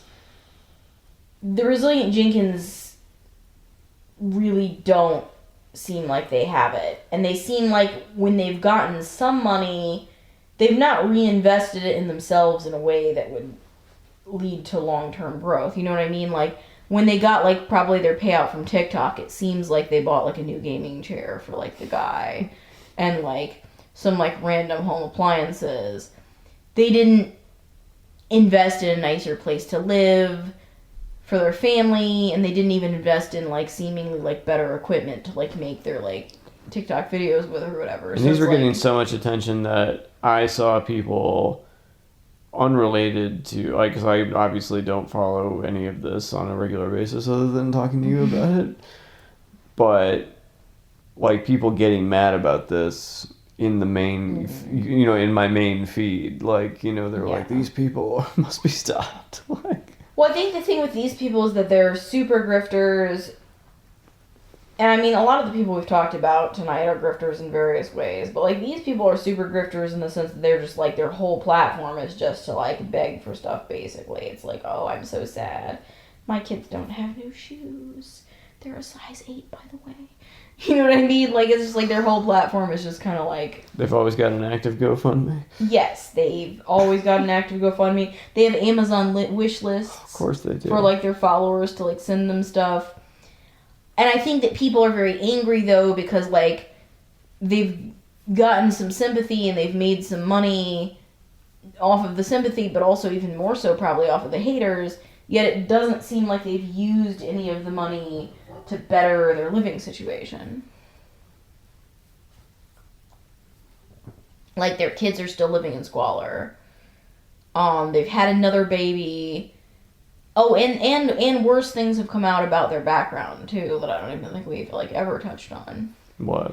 So, they've always, like, they kind of styled themselves as a married couple, but it turns out that she's actually married to someone else who is currently incarcerated for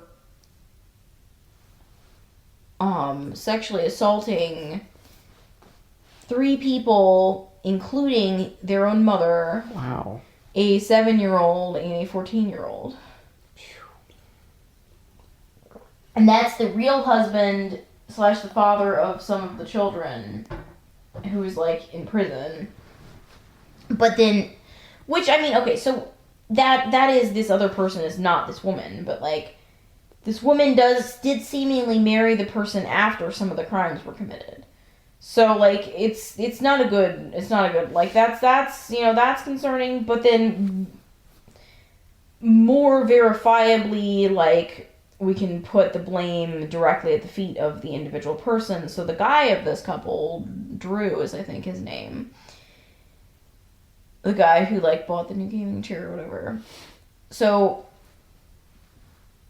2 different women have come out of the woodwork that he, like, owes, like, back child support to. Mm-hmm.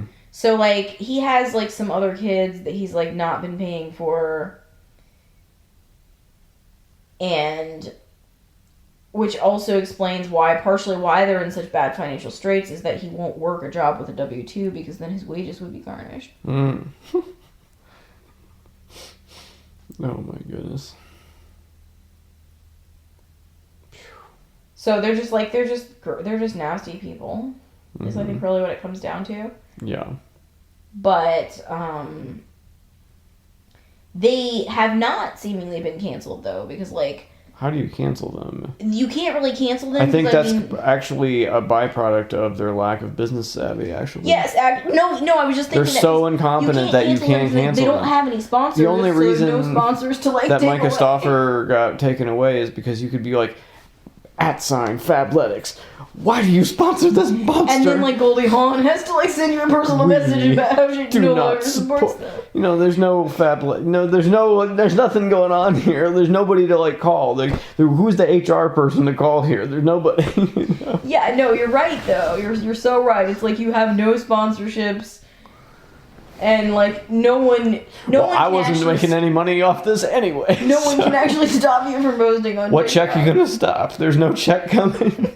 Yeah, no, I mean, that's a really good point.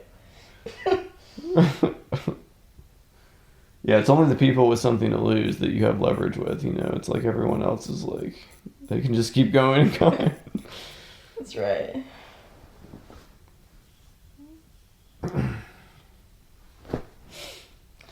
But yeah, I mean, I think that pretty much covers it.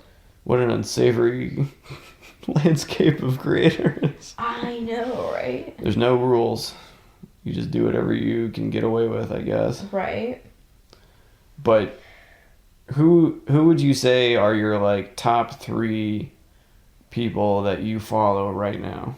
Top 3 people that's a hard question. Like, because, like, we're always talking about these randos that, like are popular, but you don't actually watch. My actual Let's get down to it. YouTubers. Like, when you look at your watch history, who gets the most minutes from you? Okay. I would say my favorite creators are generally, like, people that are, like, pretty unscandalous. So, like, also probably, like, lesser known. So you get turned, I feel like in your daily, I think you're interested and titillated, understandulated by... Like I said, it's like my reality TV, I'm titillated by, like... It's trashy, And it's kind of like, I want to know what's, like, going on. Yeah, you want to be in the zeitgeist. It's kind of like when you read a book because it's, like, super popular and it was just published, but it... You know, so you want to, like, be hip and with it. But for your daily viewing, I feel like you want it to be fairly scandalous and pretty normal. Yes, I mean, like, most of, like, I would say, like, the people I watch the like, you most seem turned right now, off by Like impropriety. yeah, I mean, my daily viewing is it's much more tame. Like, okay, like, for example... I would say, like, the videos I've been watching most recently off the top of my head. Like, I've watched a lot of videos from a creator named, I think her name is Rachel, but her, like, channel's, like, 7 and all because she, like, makes it along with her siblings. Although I think she's kind of the main one, and I feel like her siblings do, like, some of the things. But she, like, writes homeschool curriculum. Mm-hmm. And so a lot of her videos are either about her own curriculum that she has produced, or she also does, like, reviews of, like, other curriculum. And then sometimes she does, like, some vlogging type stuff. Like, she does show her family and talk about them a little bit, but the focus is mainly, like, homeschooling, like, education stuff. Mm-hmm. And I actually do use some of the products that she has, like, created also. So I would say, like, I've watched a lot of her stuff recently.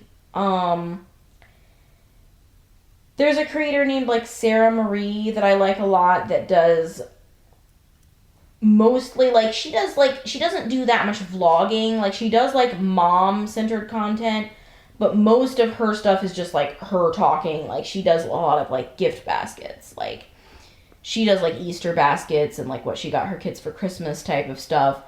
And she also makes content about, like, books too, so she has, like, different, like, books and reading and, like, her home library and stuff like that. So, and she's also now currently pregnant, so she's, like, doing pregnancy updates, and, like, she previously had, like, some trouble, like, she had, like, some infertility and some miscarriages and things, and she's made some content about that in the past, and, like, so now hopefully her new pregnancy is going really well, and Mm-hmm. Or, let's see, who else have I watched a lot of stuff from recently?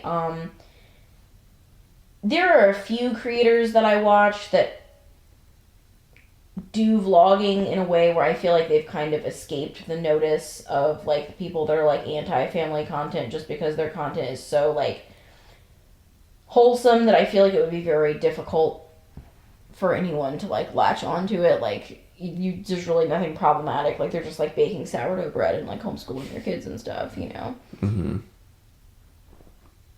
There's like one creator that's like a little bit more like on the crunchy side, and like some of her content might be like a little bit scandalous because of like her crunchiness, and she's Canadian, which is exciting. Her name is like Rainbow Miller. I'm trying to think what else I watch a lot of. That's probably like the bulk of like the main channels that I watch like a lot of. So like you were saying, like much more mundane. Mm-hmm. Like, I watch a lot of homeschooling stuff. That's probably, like, what I do the most. Mm-hmm. And then just, like, general family life centered around, like, cooking and housekeeping and things like that are, like, of interest to me. Mm-hmm. Since they're, like, things that I also do. Mm-hmm. It's just every once in a while I get the urge to just kind of catch up on, like, the scandalous side. And also that kind of gives me, like, I kind of touch it on, like I said, like, there was a time when I was following content creators like Brittany and Baby and stuff, and even though, like, I've drifted away from, like, not just them because they're not necessarily posting anymore, but, like, a lot of the other content creators that I would say are similar, that I, like, followed maybe at one time and don't anymore, I, once in a while, like to kind of pop in and see what's up with them, you know? Mm-hmm. Like, just to see if there's any, like, scandals. I find, though, that following gossip channels, even though I feel like some of the people that run gossip channels, I sometimes take issue with, like, their approach to things or some of their thoughts or whatever. What do you mean? Just generally, like, disagree with certain things. But I feel like there's often more nuance to situations than, you know, the way people judge people sometimes. I feel like there's issues that people don't, like, fully, you know, consider. But,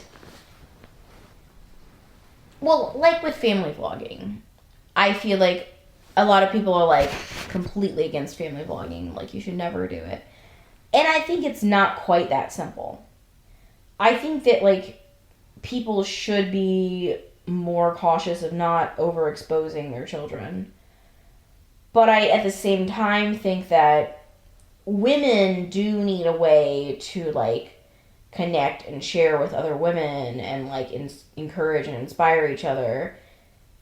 And I do think that if you tell women that they can't show or talk about their children and families, are the women just supposed to, like, hide in a closet?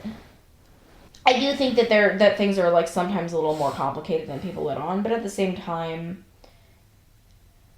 I do like watching gossip channels and stuff because, like, that gives me the slice of, like, what's going on in, like, different areas of the internet more than just, like, me having to actually watch some people's, like, entire channels that I, like, don't feel like I, like, have time for, you know? And also you said you don't want to give them the views? Yes, well, that's only for people that I actually dislike. Like, I haven't even mentioned them, but there's a few content creators that I, like, extremely dislike and just, like, don't want to give them any views. But I do kind of... Who should we not watch? Too. Who should we not watch? You know who my least favorite vlogger is. Arian Williams. Yes. Yes. But, like, I won't watch her stuff, but, like... I did not see that coming.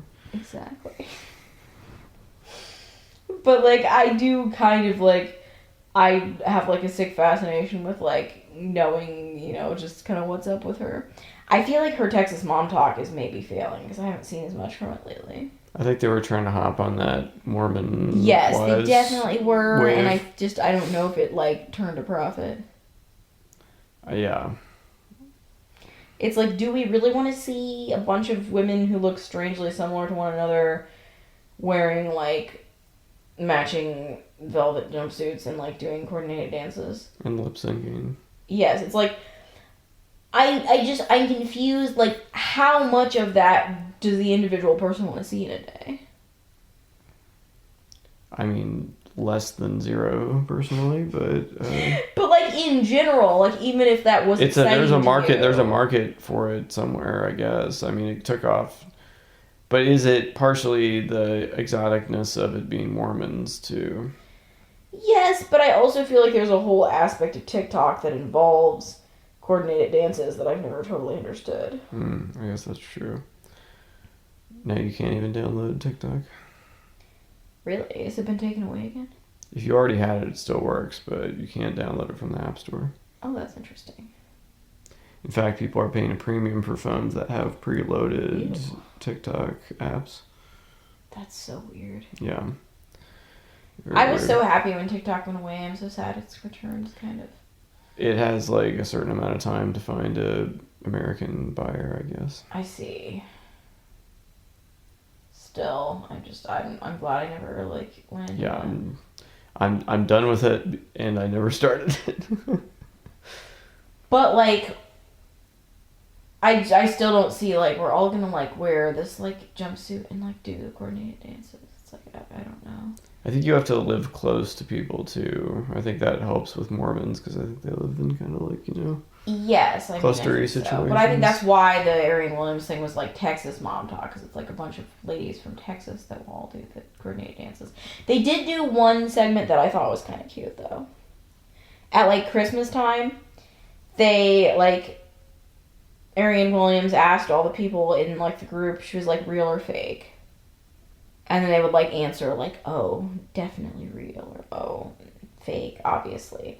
You know what I mean? And then in the end, they, like, panned to a Christmas tree. Because, like, obviously you're supposed to think they're, like, talking about their, like, implants. Sure. But then really it's like, whether you want a real or fake Christmas tree. I thought that was cute. Mm-hmm. But, like, that I, like, understand. When they're just kind of, like, wearing matching outfits and dancing, and I just don't know. Like, I don't know what's happening. I've been watching more and more, like, booktubers, which is just, like, people that just talk about books. Not much scandal in that community, I bet. Not in the parts of it that I go to. I'm sure that if I went to, like, a different... Maybe if I read different kinds of books, I don't know. Listen, guys, Clarissa Reeds must be taken down. Her recommendations have been so off lately.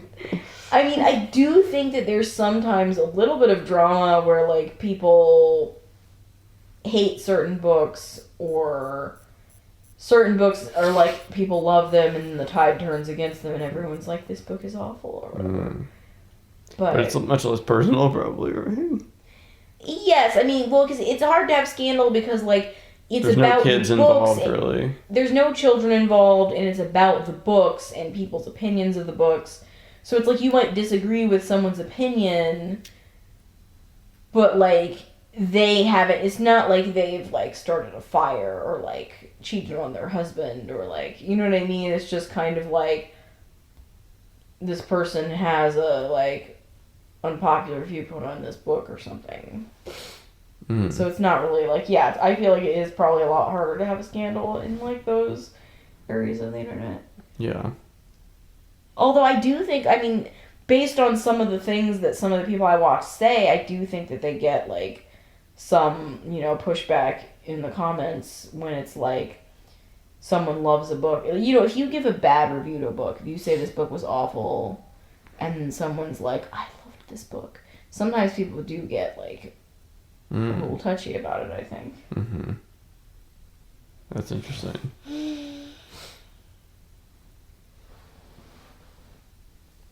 But yeah, I've seen, like, displays in, like, Barnes & Noble and stuff. It's, like, book talk. Well, I know that was a thing. Like, book talk was huge. And I think a lot of books became, like, super popular from book talk, apparently. Yeah. But then there's, like, a backlash where people are like, the wrong kinds of books are popular in book talk, and it's making all this trash popular. But, like, if people are reading, I feel like people need to, like, relax. I think anyone reading a book is doing probably something good. I can't find too much fault with that. Right? And, like, yeah, like, some books are not, like, a piece of, like, fine literature or whatever. But, that's like, fine. It's still, like, a way But to isn't pass that... the time. You're supposed to, like... When people are learning how to read, you're supposed to just kind of let them read whatever interests them. Yeah. But also, I mean, like, I'm very much a mood reader. So, like, depending on, like, my mood and also, like, what's going on in my life and how stressful it is, like, I will read different things. Mm-hmm. Like, I'll read, like, lighter things sometimes. Or, like, more, like, frivolous things. Just because, like... maybe something is, like, really, really stressful in my life, and so, like, a real serious work of fine literature with, like, a lot of, like, tragedy and, like, hard times, it, like, feels like it's, like, too much then, you know? Sure. So sometimes, you know, you just want to read something that's just, like, diverting. And, I mean, that's really, like, the same reason that I, like, you know, follow up on all these, like, YouTube scandals. It's, like, sometimes when you're fried, you don't want to listen to, like, an informational podcast. You just want to, like, find out what kind of scandals are happening on YouTube. Mm-hmm. Speaking of YouTube, you have made a triumphant return to YouTube. I don't know if triumphant would be the word for my video that I could not figure out how to make a thumbnail for, but no, I have. Don't sell yourself short. I have made a return in the sense that I've posted again after not posting for, like, an entire year. Yeah, that's a long time. It is a long time. I mean, when I stopped posting, I never really made a decision, like, dramatically I will stop posting. I just kind of, like, you know, life got busy. I know. But I didn't put out a podcast for the first 3 months of last year. So but then, you know, the longer that you go without doing something, the more like sort of weird it feels, or like awkward or fraught or something to, like, start again. But now that you've, you know, broken the seal, I think it'll probably come easier. Yeah, and I mean, I just kind of, like, posted a grocery haul just very spontaneously. I also had never done a short before. And you still haven't? Yes, I have. It's private. No, I think I put it back to public. Okay, alright. I just don't think anyone's watching it because I couldn't figure out how to make a decent thumbnail, so it looks How many terrible. people have seen it? Can you check? Like 2, I don't know. I'm not, like, trying to obsessively check it, but no, I don't think anyone's watching it because it looks terrible. Come on. No, it's just You have hundreds of followers, subscribers. I could not figure out how to make the thumbnail on the short. People love that kind of stuff. Okay, so, but now you can see what my, like, suggested page looks like based on what I've been watching lately. Yeah. So yeah, so let's read some titles. We've got Cozy Birthday Vlog, A Simple Sweet Home Celebration. These are all people you follow. No, some of them are just people I watch a lot of videos from. So this person that I just read the title of, I follow. I don't follow this person, I just watched some of their videos recently. I follow this person, January Homeschool Update, Reflections on a Long School Break. I follow this person, this is one of the people I mentioned, these are 3 people that I mentioned when you asked me who I follow. What I got my kids for Valentine's Day baskets. But let's see. Yeah, I don't think anyone is, like, watching this short. I realize a few people are too. I have no idea how to get out of here. Now that this has started going, I can't make it stop.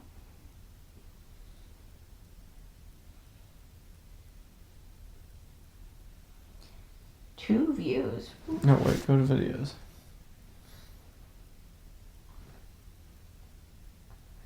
Four people have watched it.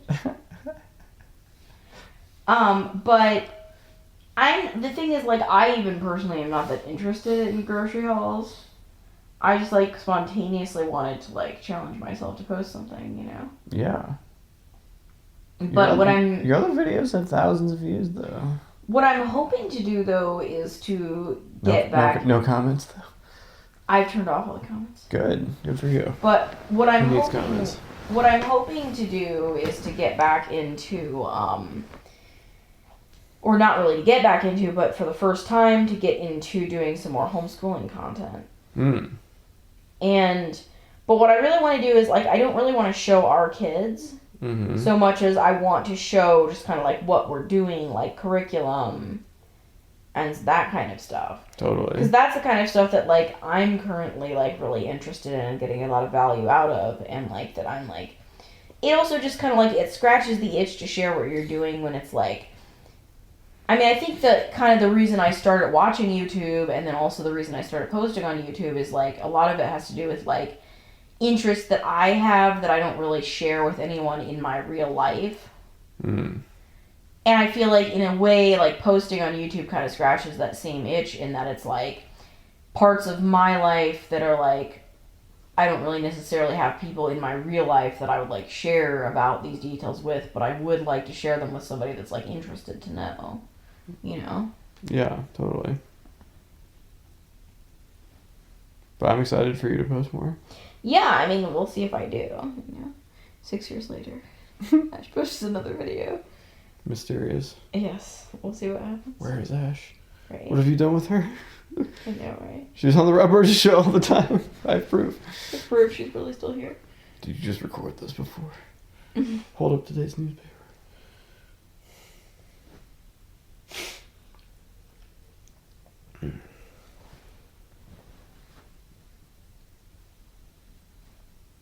Our friend is finally gone down. Man, we really need to get his sleep schedule figured out. I know. Why do you think he's been so awake? I just don't know. I don't know. We should finish out the episode How should we end the episode? by saying goodbye. All right. You're not even gonna ask me what music I'm listening to. What music are you listening to lately? None.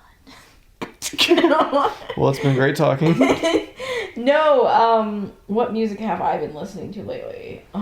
Mostly stuff with the kids, like, honestly, Taylor Swift is I'm starting to come around to Taylor Swift a little bit. Are you Swiftie yet?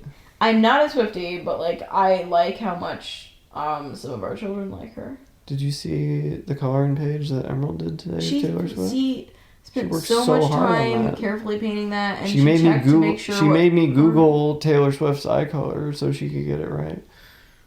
She cared very much. I was like, "Oh, it seems to be electric blue," and she's like, "Oh, that looks difficult to recreate." Did you notice that she painted Taylor Swift's guitar pink to match with her guitar that course. she has personally? Yes. Although I'm sure Taylor Swift has. She at probably least has a one pink guitar guitar. too, but still, I do feel like Emerald was thinking of herself when she made the Of guitar course. pink. Yes. But yeah, no, some Taylor Swift has popped in there. I haven't like really discovered any new music lately. I've been feeling a little bit frustrated with the like music education I've been doing with the kids, just because I feel like I want to get them to recognize more of the individual music pieces that we've been studying, and I feel like every time certain children I feel like are recognizing certain pieces, but then some people I feel like every time I'll play a piece and ask them what it is, they always say it's like the Brandenburg Concerto, and I'm like, no, it's not. It's not good if you get D. But like, I don't know. So I feel like I want to do something different. Like, I'm getting a little bored. I think the thing I have to fight against sometimes, though, in our school is like, I get restless, and I have to like force myself to finish out things before starting new things, because like I get restless and I want to like impulsively add like more stuff in to do, even though really what I'm trying to discipline myself to do, and I kind of have to keep coming back to it and reminding myself, is that I want to do less but like better, not just like do more things. But like my desire is always to like do all the things, especially when I like get restless or feel like something's gone stagnant. I want to just be like, let's do this other thing. But like, I feel like from a learning standpoint, it's better just to like keep going and just like do the things well, you know? Yeah. But back to the subject of music, I guess, I've not discovered anything like super new. I have been happy to see like our son has been like getting into Will Smith more, which is interesting. It's sort of fun when kids start to like have their own music that they want to listen to, like that they'll be like in their room listening to their own music, you know. I'll tell you what's been like a real hit is all the nursery rhymes. Yeah. On those like Jack and Jill. well. Also, that pretend record player that the kids got for Christmas that has all those records that are like, they're like the hits that you almost remembered in like several different genres of music, and those have been like hugely popular. The kids love those, and they do sound pretty good. They do all sound like almost like a song you remember. Sure. Yeah, they're not terrible facsimiles. They like those. Yeah, it's all those songs that you never thought to play, but kids just instantly latch on to. Classics for a reason. Oh yeah. But it's good for them, like something about like the nursery rhymes or something is supposed to like train their brains to like be better at thinking. I'm not exactly sure why. Just like the rhyming scheme or something is supposed to like be helpful. Yeah. I mean, there's memorization, there's rhyming, there's, Yeah. Storytelling. Oh yeah. Although half of them are like, this is about the beheaded Anne Boleyn. This is very true. No, and I feel like our kids get so upset too. And it's like, but why did he jump over the candlestick? What if he catches on fire? Yes. It's like, just listen to the nursery rhyme.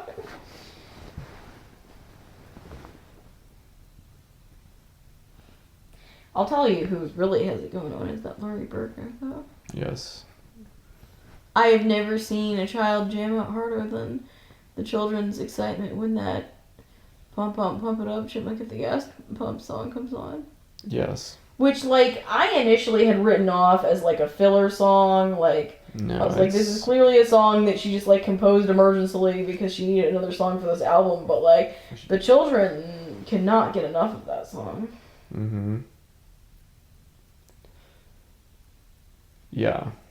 I think the thing that makes Laurie Berkner's music work is that a lot of her ideas seem off the wall, but they fit perfectly with the cadence of the music and the rhyme scheme, and she builds a story out of whatever works anyway.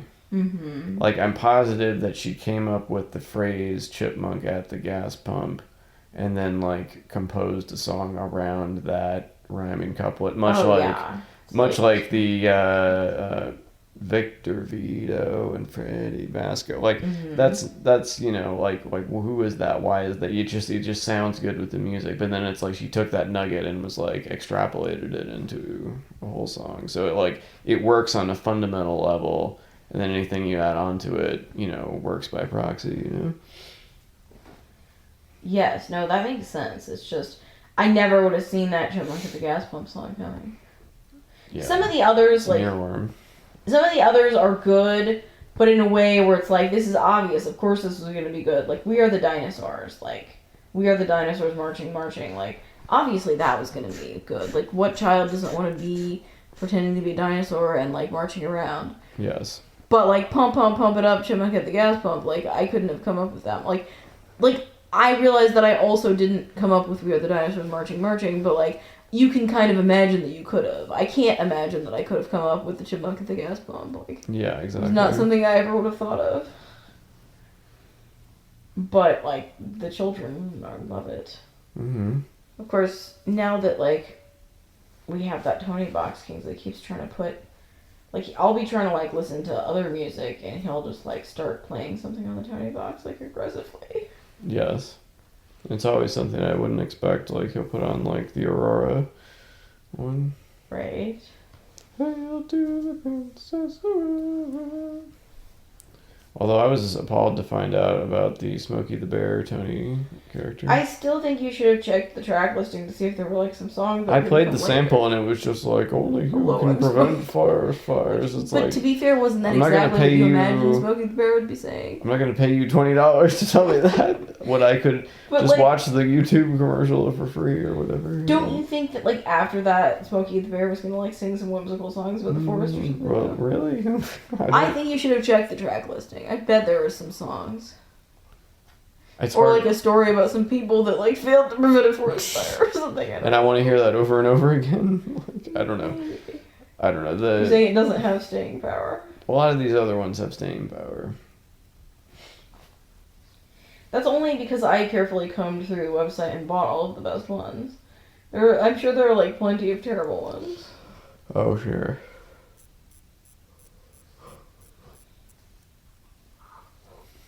Yeah, those people are raking it in, though. I'm sure. Mm-hmm. But yeah, I was saying I watched the Nirvana reunion. See, I would have watched that with you. I love Nirvana. That was interesting. It was 4 female singers doing covers, including Dave Grohl's daughter, Violet. I kind of can't believe you didn't think that I would want to see that though. I would watch it again. You know how much I love Nirvana. Yeah, I would watch it again. It was kind of chaotic, but that kind of makes sense for the band because they were always kind of chaotic on stage. So it kind of fits with their whole thing. But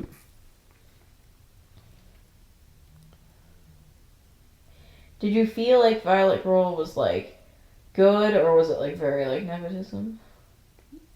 why can't it be both? I mean, it can definitely be both. I'm just saying, do you feel like she was good in her own right, or do you feel like it was she's not good enough to be here? No, I think she's talented in her own right, and I have heard her perform in other settings beyond that, so I do know that she is talented.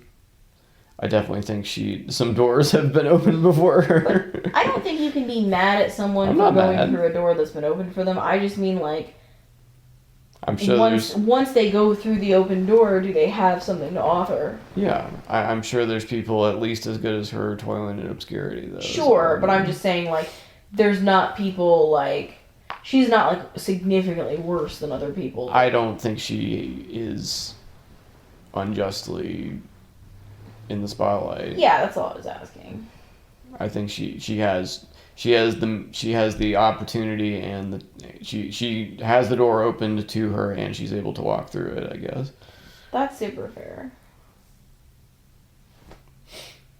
But she was probably the best of, I thought, the singers. Oh, well then, I mean, that's significant praise. Who were the other singers? Joan Jett, St. Vincent, and Kim Gordon from Sonic Youth. Interesting. And each of them had a technical issue in some way. Oh no, what? St. Vincent's monitor was off, so she was a half beat behind the music the whole time, so she was off. But I think it was because she couldn't, it was something to do with her monitor or something. Mm-hmm. And then Joan Jett totally blew the solo on her song. No shade to her. I'm sure she was trying her best. But, I think it proves that Kurt Cobain was an amazing singer, that so many people can't match his, vocals. What part of the solo did she blow? I mean, they were it was her time to, take it, and she just, I don't know, you'll have to watch it. I mean, you can tell me what you think, but... Mm-hmm. But it's okay. I mean, like I said, Nirvana has always been very chaotic on stage. That's kind of their thing. So, what was the motivation for having the reunion now? It was for the Fire Aid concert that they had. On a larger scale, though, I think it is some kind of public atonement in a musical fashion for Dave Grohl's indiscretions. Are you saying that people will love him again when he brings Nirvana back? Yes, and he ended with the song All Apologies, sang by his own daughter. That's interesting. Although I feel at least publicly his family has stood by him so in far. the wake of the scandal. Yes. You're saying so far because you think they could still turn on him? I think I heard that he hired a divorce attorney before he made his big announcement. And that he has since unhired the attorney. Yeah, but I mean, he probably had reason to believe it was possible that his wife would divorce him. Well, yeah, of course. I don't think that's necessarily means that his family will still... I think the fact that they didn't already divorce him is probably a good sign that they're planning to stay. Yeah. But no, I think that's probably an underlying... Yes, people love that Nirvana's back, and people get to also, think about how he's really sorry for what happened. Yeah. I guess I haven't been as, scandalized as maybe other people. I think it's because his reputation was so, untouchable before that. Was it that he was supposed to be, faithful or something?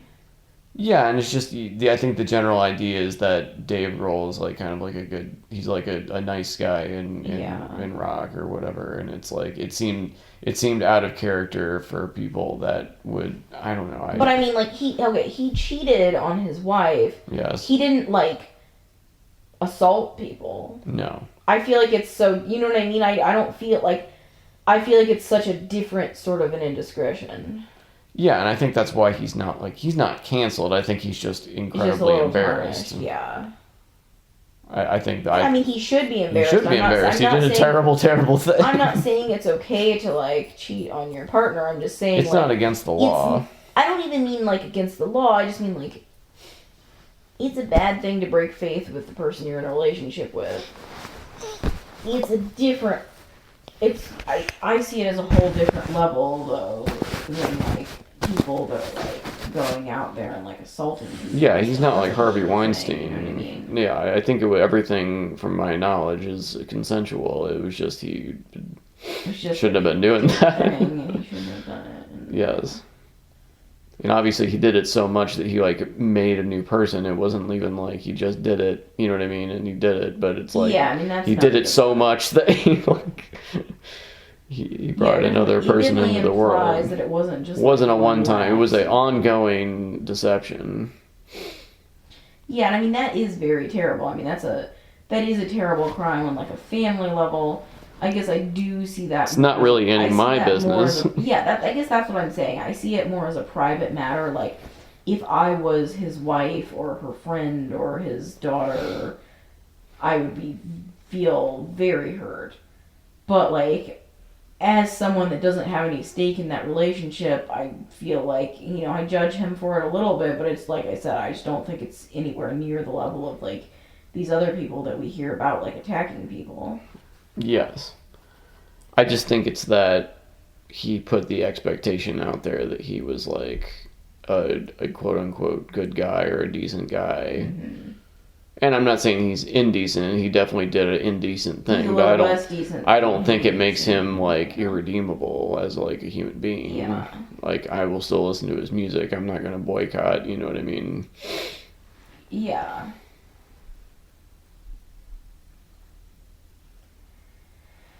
It's nice when you don't have to start boycotting people, though, because I feel like so many people have been taken away. Like Neil Gaiman? Yeah, it almost makes me, that's exactly what I was thinking of, because it almost makes me, like, afraid to be a fan of anybody who's, like, still alive. Lest something terrible come out about them. Because with him, it's like, the story just keeps getting worse. Like, have you been following that at all? Only, like, the headlines. I haven't. I assume that he's guilty because of so many people saying the same thing. So guilty. I mean, it started with 2 women, which is, like, already too many to explain away. Mm-hmm. But now I think it's like 8 women or something. Yeah, we're approaching double digits. Yeah. And I always think about it, it's similar, I always think about, like, sexual predators similarly to, like, you know how when they say, like, if you see one snake, there's, like, 100 snakes hiding in the bushes? I feel like if you get, like, seriously in trouble for, like, sexually assaulting one person, there's probably, like, 25 to 100 other people that you've assaulted that, like, you don't know about. You know, so, like, when we say that, like, now it's 8 people, to me that's like, yeah, now it's probably like 300 people. Like, exactly. Like, it's not good. Well, and, like, you know, the more extreme example of, like, Bill Cosby, you know, we know of, like, 50 people, and that's a lot of people, but like, if we know of 50, and he was doing this, like, pretty much every single day of the year for, like, years, I mean, there's got to be hundreds, at least. Exactly. So. And that's so gross and disturbing. And then it's, like, also, like, aside from the fact that it's, like, obviously people have a lot of reasons why they don't do the things that he has apparently done. The fact that he had time to do it that much, it's like a significant amount of his time was spent doing this. Apparently. You know, and that's, like, adds a gross level to it. It's like, who has time for this? Yeah, right. But, like, I think it's particularly upsetting since he's written some children's books. Ugh. Yeah. And, like, I don't want to, like, explain to our kids why I don't want to read any more of his books, but I don't really want to read any more of his books. Yeah, I get it.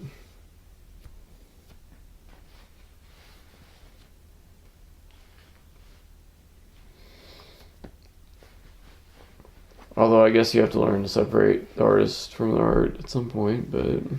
But it's harder with, like... younger kids. And with someone that's, like, still alive, too. True. Like, there are authors that have had problems that...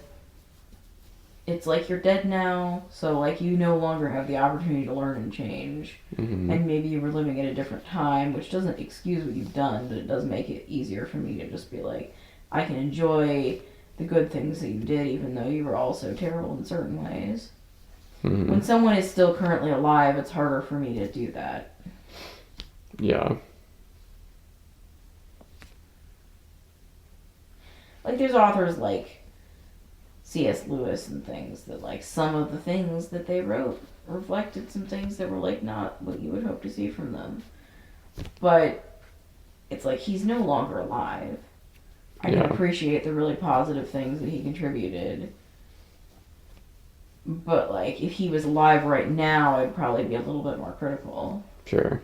So what music have you been listening to?